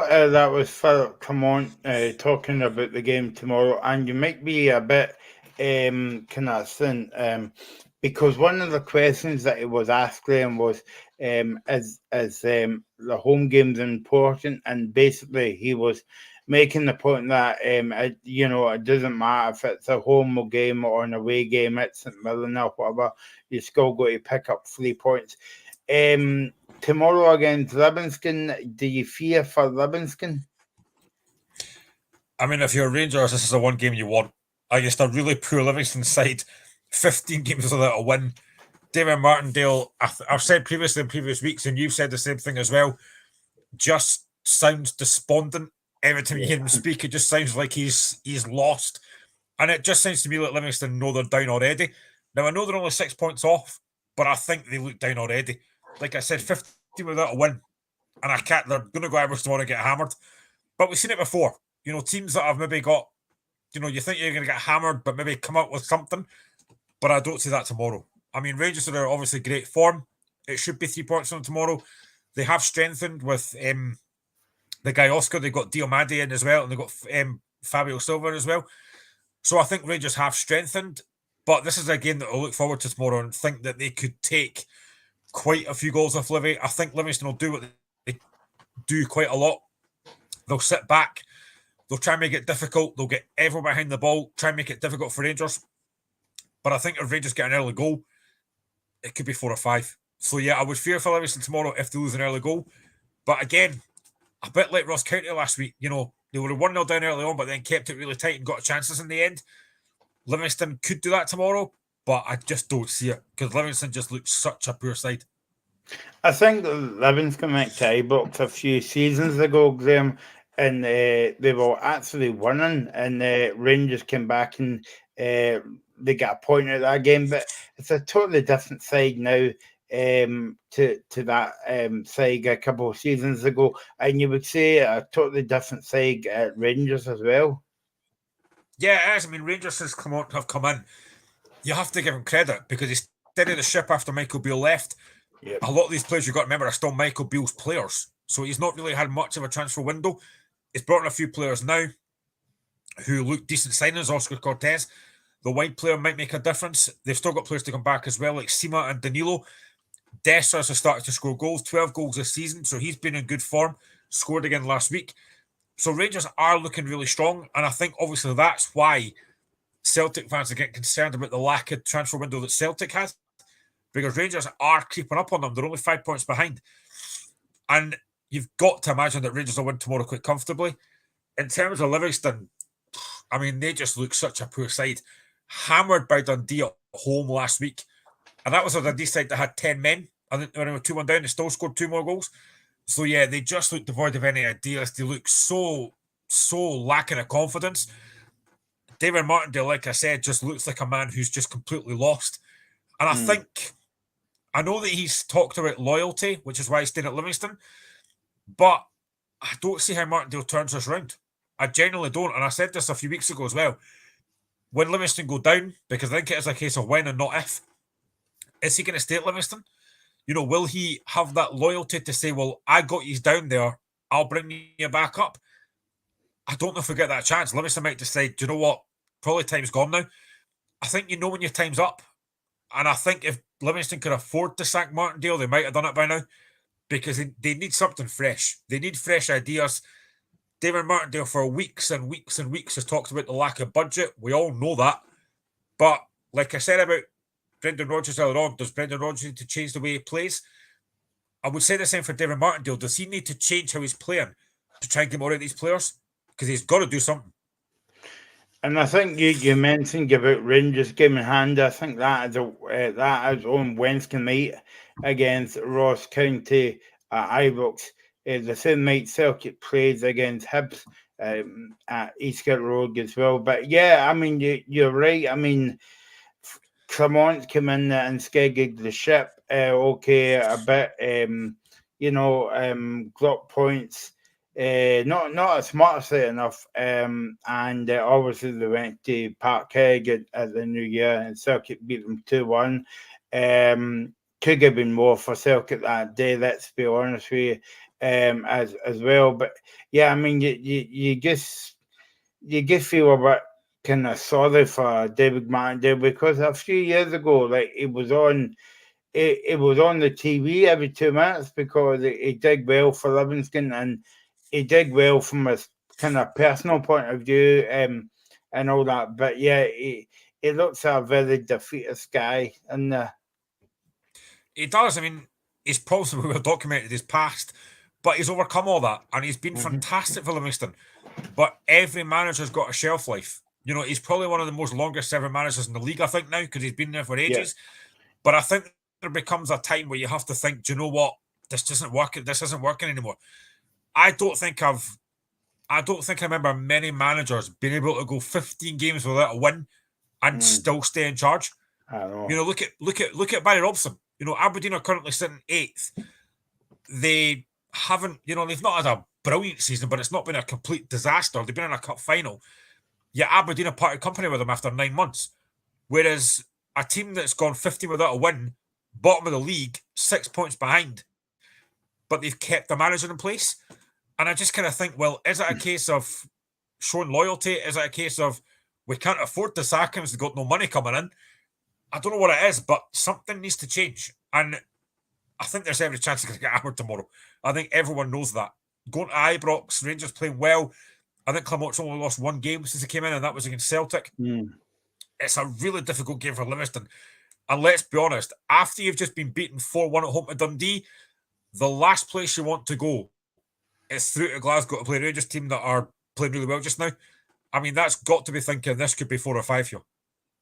Yeah, no, David Martindale was the second, well, he's now the first long-term manager in Scotland, and that was, of course, he took over from Dick Campbell because Dick Campbell is the longest-serving manager in Scottish football, and now it's David Martindale. But yeah, it's pretty hard to believe, but I think that's down to the fact that Livingston's not got money to pay him off, and that's what it's sad to see. Rangers, well, they've got a good couple of weeks coming up. Obviously, they've got Livingston at home tomorrow. They've got an ASB visit from Scott Brown at Saturday, or at Sunday, is that, against Ayr United in the Cup. And also they've got the European football back this month as well. Yeah, it's going to be a busy fixture calendar, and obviously they're still well in the title race. So yeah, it's going to be interesting. And I think Clermont's done a great job. You have to give him massive credit for that, because Rangers fans were despondent for a while, and Michael Beale wasn't a great manager. He's not even doing that well at Sunderland now, actually. So to bring in a guy like Clermont who's steadied the ship, he's done really well. You can see the style of football he wants to try and play. He's getting the best out of players like Cyril Dessers, which didn't think he was going to do. He's done a great job. And, they've already won a trophy under him as well after winning the League Cup. So he's done a great job. He's done a fantastic job so far. And if they can win another trophy or win the title, Rangers fans will be delighted. But I think tomorrow will be an easy 3 points. The one thing I would say, I was surprised with his comments, I think it was last week, and this is about Hearts again, because he mentioned Alec Lowry, and he basically said that Alec Lowry went back to Rangers unfit. Now, I know that Stephen Naismith talked about that and said, well, that wasn't our problem. And I think Alec Lowry, I've said this about a couple of things I've done previously, Alec Lowry is a talented player. He's only 20, but his inconsistency wasn't great. Now, I think Clement said last week he's about 6 to 8 weeks away from being ready to play again. So I'm probably not surprised that nobody came in for him. But if Rangers can get Alec Lowry fit, Lowry's a decent player, but he just can't stay fit. Of what I've heard from a different folk, he's not got a great attitude, which is never a good thing. You know, if you're 20-year-old, you've not made it yet. You know, just because you're at Rangers, you've not made it yet. He's going to have to change something. But I just found Clement's comments last week about Lowry coming back from Hearts unfit a bit strange.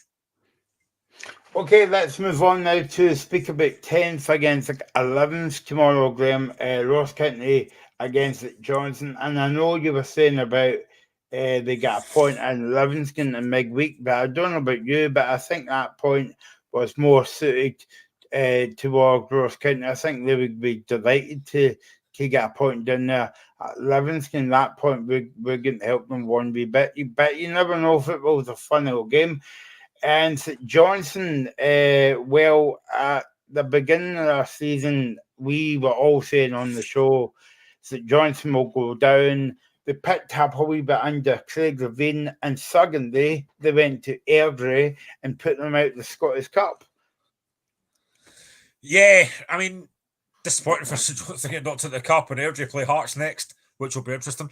But I mean, I said at the time, I think Levein was a good appointment for St Johnstone because he's got experience and he has done reasonably well. They're still sitting in a precarious position. I mean, honestly, the bottom of that league is so tight. There's 2 points between Ross County in 11th and Motherwell in 9th. It is so tight down there. Who knows who's going to finish in that second bottom place? But like I said to Stephen earlier on, the fact that Ross County have managed to keep Jan Danda in this window is really important because he's their best player. And if obviously he can stay fit, it's going to help them massively. I think Ross County have done reasonably well this season so far. I'm going to be honest, I'm not a fan of Derek Adams. I don't know why he came back. Given some of the comments that he's made previously about the whole Morecambe and all that kind of stuff, I just don't get why he came back. And he kind of made a comment, I think it was last week after one of the games last week, he was asked a question. And it seemed to me like he was saying that he regretted coming back. I don't know if it was just me that thought that, but it seemed to me that's what he was saying. So I don't know why he came back in the first place, but I mean, St Johnstone have been, again, I keep using that word inconsistent because that's exactly what they are. I really can't call this game tomorrow. I wouldn't be surprised if it was a draw, but again, Ross County at home, they tend to do quite well at home. They're difficult to beat at home. So Ross County might just sneak it, but I genuinely don't know how this is going to go.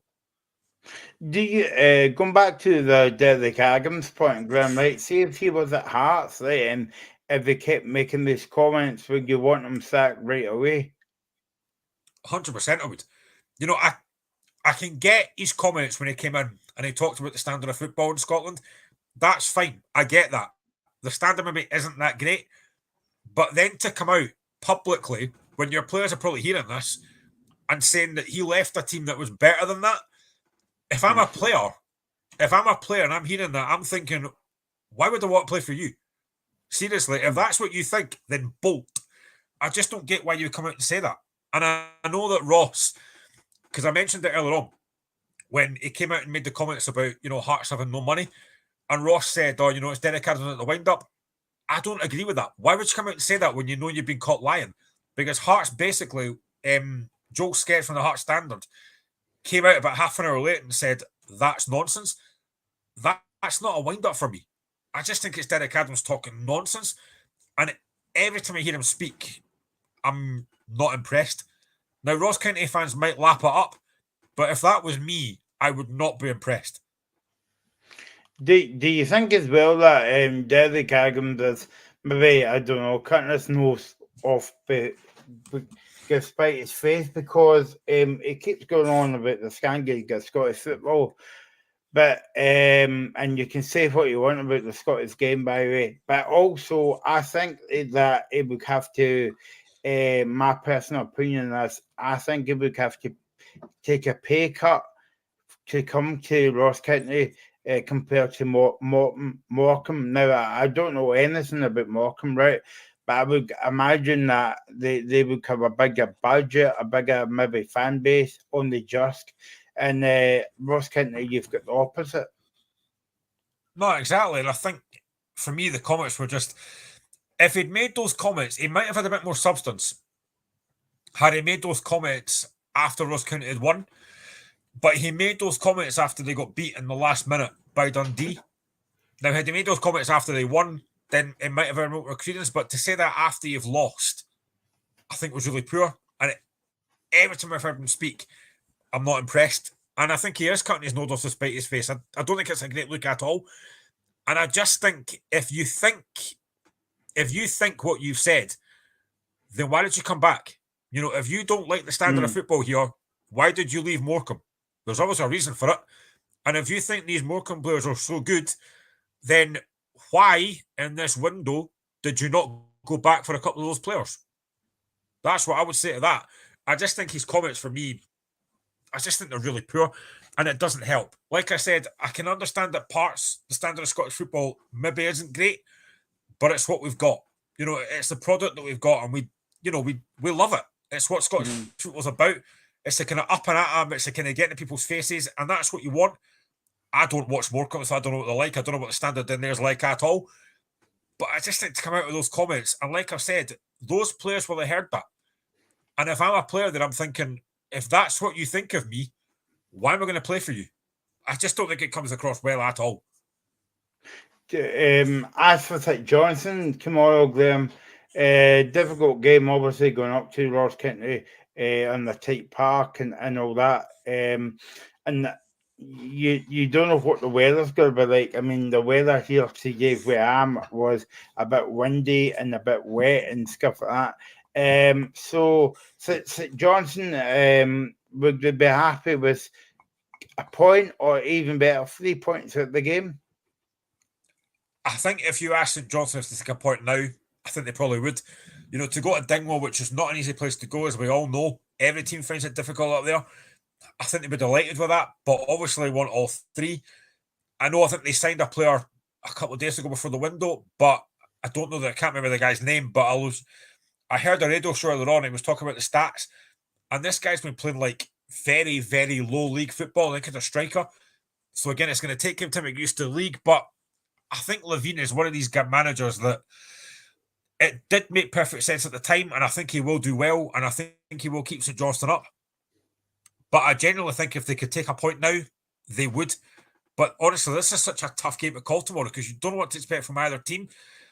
But, I mean, like I said, with that home advantage and the fact that Jan Danda is now staying at Ross County, I think Ross County might just sneak it. Okay, let's move into the championship. Before we get there, actually, there's a game tonight, Graham, in the Challenge Cup semi-finals. Raith Rovers against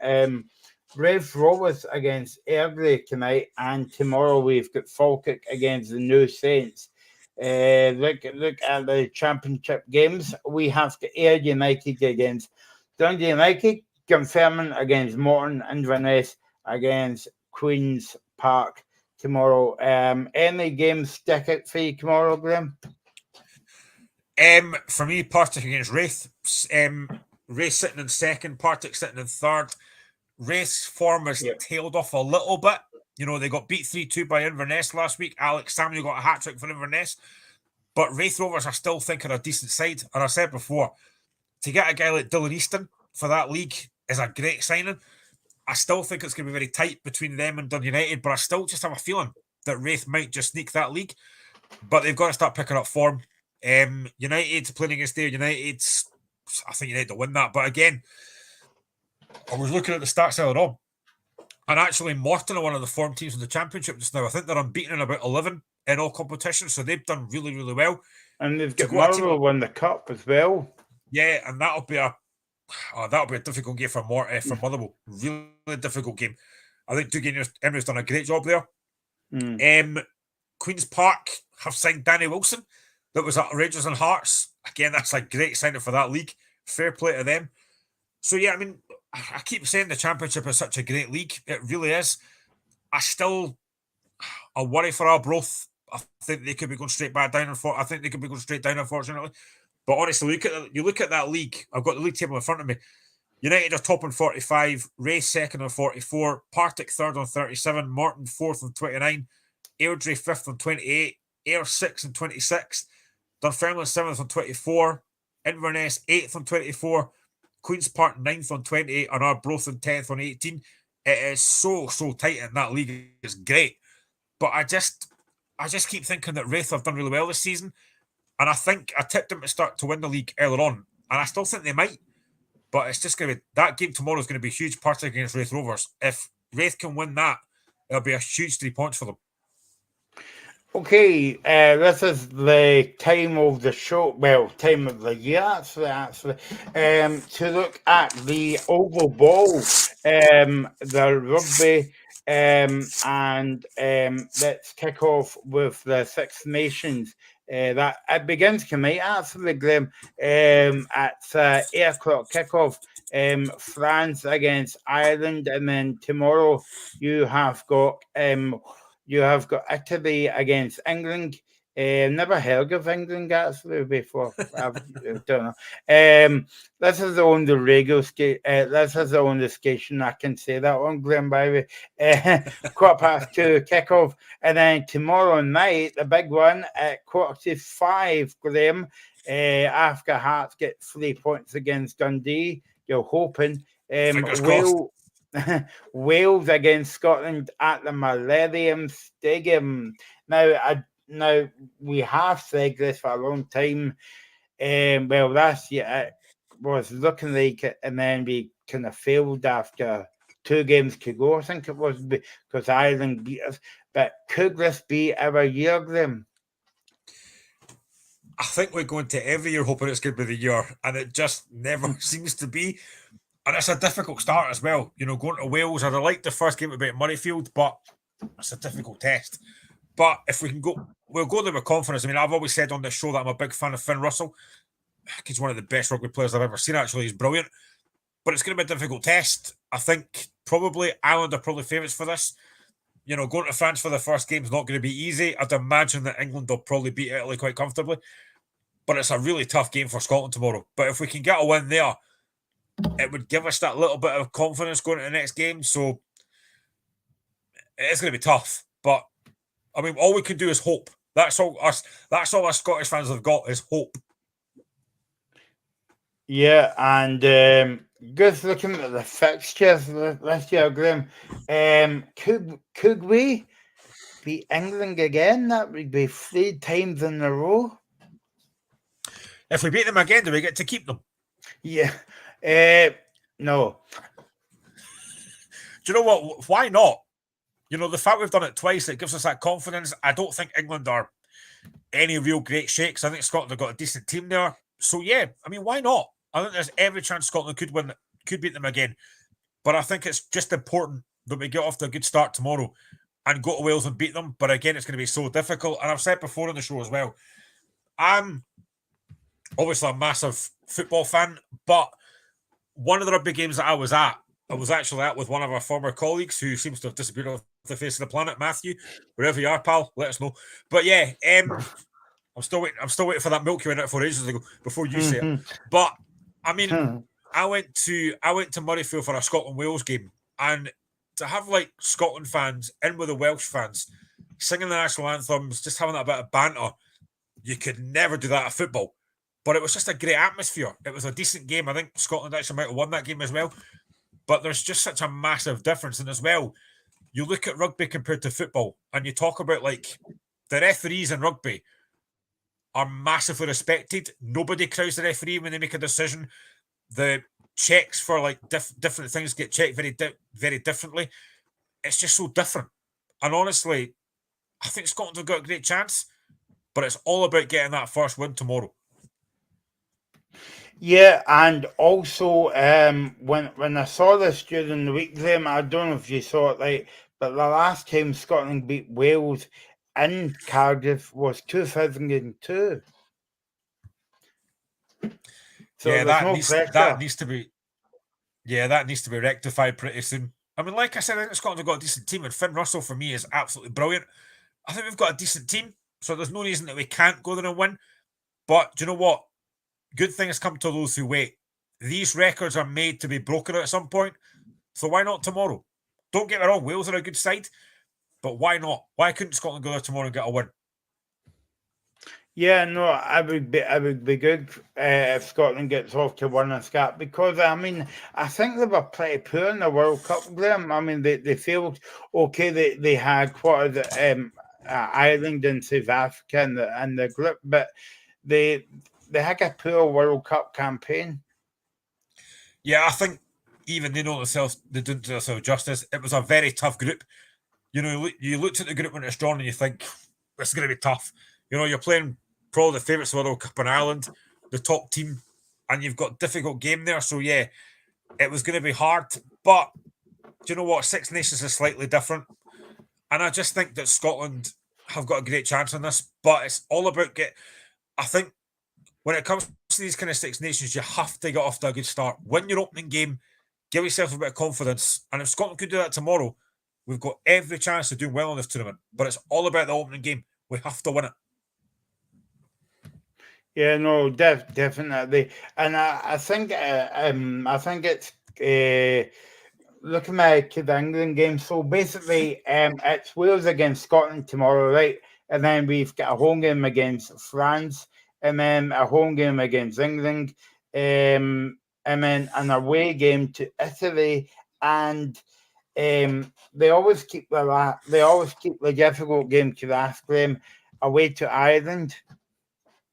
So it's okay. I mean, hopefully by that point, Scotland have won it. But you know, having two home games after the Wales game is huge. You're going to get that massive crowd at Murrayfield, which will give Scotland a big lift. Because let's be honest, I think could beat anyone at Murrayfield. The atmosphere that Scotland fans create is incredible. I've been to Murrayfield a couple of times and it's unbelievable. It's not a football stadium. I will say that now, having done both. It is not a football stadium. Never have football at Murrayfield again because it doesn't work. But in terms of rugby, it's a great atmosphere. And to have two games there, and that England game will be huge. France, again, are a really good side. They would have to up there as probably one of the favourites as well. But again, for me, it's all about the opening game tomorrow. If Scotland can get out there with a win against a decent Wales side, we've got every chance to do well this season. But it's all about this first game. Just win that, and then take it from there. Yeah, because obviously I'm just looking here. Scotland last won the six mate. Well, back then it was called the Five Nations game, but now obviously it was the Six Nations. 1999. Yeah, that's far. See when you say it like that, it doesn't sound great, does it? I was only scab at school at the time, and Glenn was the Johnny at school as well. Yeah, so no, I would be good if we can get off to the campaign with a winning start away to Wales, but it's going to be a very difficult game. But as you say, the atmosphere is totally different to football, right? Because and I think it was the same in the World Cup as well, Graham, but the Rugby World Cup. But the fans are mixed. Imagine doing a Edinburgh Derby, Hearts and Hibs. No chance. Well, all you've got to do is look at that game last week, West Brom and Wolves in the FA Cup, where the Wolves fans got in the West Brom end. You just could never do that at football. It would never ever work. But rugby fans are much more gentlemanly, should we say? You know, it's just a much better atmosphere. I have won actually twice now. I remember it twice. So I have sat in the Hibs end once for a Hibs Hearts game, and Hearts won 3-1, and I couldn't celebrate. And I also, ages ago, right, I was one of my Rangers supporting mates had an extra ticket for Rangers against Hearts, so I went in the Rangers end. Obviously, I couldn't say anything, but Hearts drew 2-2. So I've never seen us lose when I've been in the away end. It's great. But no, you just couldn't do it football because you get your head kicked in, let's be honest. But rugby fans are far more generous. And like I said earlier on, just the way that the players speak to the referees is completely different. You don't see referees getting crowded every 5 minutes by players. It's a different sport, completely different sport. And I hate to remind you, Glenn, but the last time we played Wales, 2000, last year actually, it was at Motherfield, and we actually won the game. We actually won it 35-7. So a score like that would be good tomorrow in Cardiff. Oh, and a Peter, that would be great. I don't think it'll happen, but we can but hope. You know, like I said, Scottish fans have only got to have hope. That's all we need, just a bit of hope. And it's very good because I've just been reminded by my wonderful producer, Nigel, that there's no VAR, Glenn. See, another big difference. You know, these calls get made pretty quickly. You get the like TMO and stuff. It's a completely different sport. Now, again, I'm a major football fan. I do watch rugby when I can, so I'll probably watch the Six Nations. But it's just completely different. The way everything is like respectful, the fans can mix. You don't have VAR. The way they talk to referees, it's just a different sport. You don't get that. You can't have that in football. And then after the Six Nations, I think they have the Women's Six Nations as well, and Scotland's got to do well in that because I think they never won a game last season, if I'm right in saying. But I think am I right in saying as well that last year was the first game the Six Nations ever happened for the women? I think it was, yeah. From what I remember, I think it was. But again, Scottish women, a bit like the football team as well. I think we've got a decent side there, but they just need to get a bit more confidence about them. If they can win a couple of games, that will be a massive help. But yeah, I mean, hopefully they can do well. But like I said, it's all about that game tomorrow and hoping that we can get that win and then get back to the 2 home games, which are going to be huge. Yeah, no, I've never. You've got one over in me there, Graham. I've never been to a rugby game, but I would imagine it would be a brilliant atmosphere and a brilliant party as well. It is, because like you said, you know, the fans mix outside the pub, in the ground. It's just a different experience that you can't have at football. You know, we all know what football's like. It's very territorial, but rugby's completely different. And like I said, when I went to that Wales-Scotland game with Matthew, it was actually great. You had a laugh with the Wales fans. You could have a drink. It was just great. You were hearing the Welsh fans singing their anthem, us Scottish fans singing our anthem, and it was just a brilliant atmosphere, which you just don't get at many other sports. Yeah, no, I know exactly, and we're not going to go into the debate about if it's fit for a football stadium or not. To be honest, I mean, when I was there to watch the football, I was not a bad stadium, you know, better than Hampden anyway. But like, yeah, the football should be played at the National Stadium, Hampden Park. No, I've seen a few Hearts games at Murrayfield, and the atmosphere is just totally different. You're miles away from the pitch. There's no atmosphere. It just, for me, has never felt right, and I'm really glad, because there were moments where Hearts could have been playing at Anfield for a whole season. Not Anfield, Murrayfield, and I'm glad that never happened, because it's just not a football stadium. Keep it for rugby. It's not a football stadium. It never will be for me.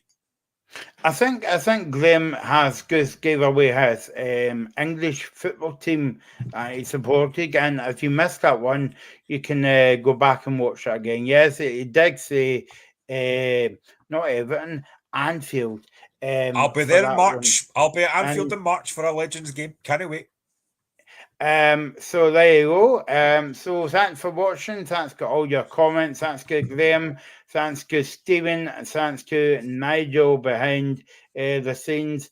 as well. We'll be back on Sunday looking back at the games, and we'll be back next Friday because the Scottish Cup is back and a certain Mr. Scott Brown is going back to his favourite ground in Scotland, Ibrox.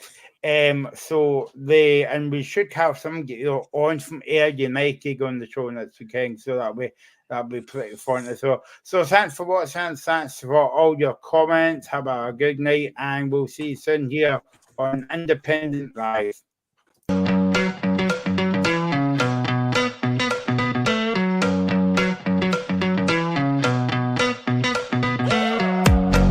The Locker Room, with all the sports news you need. Live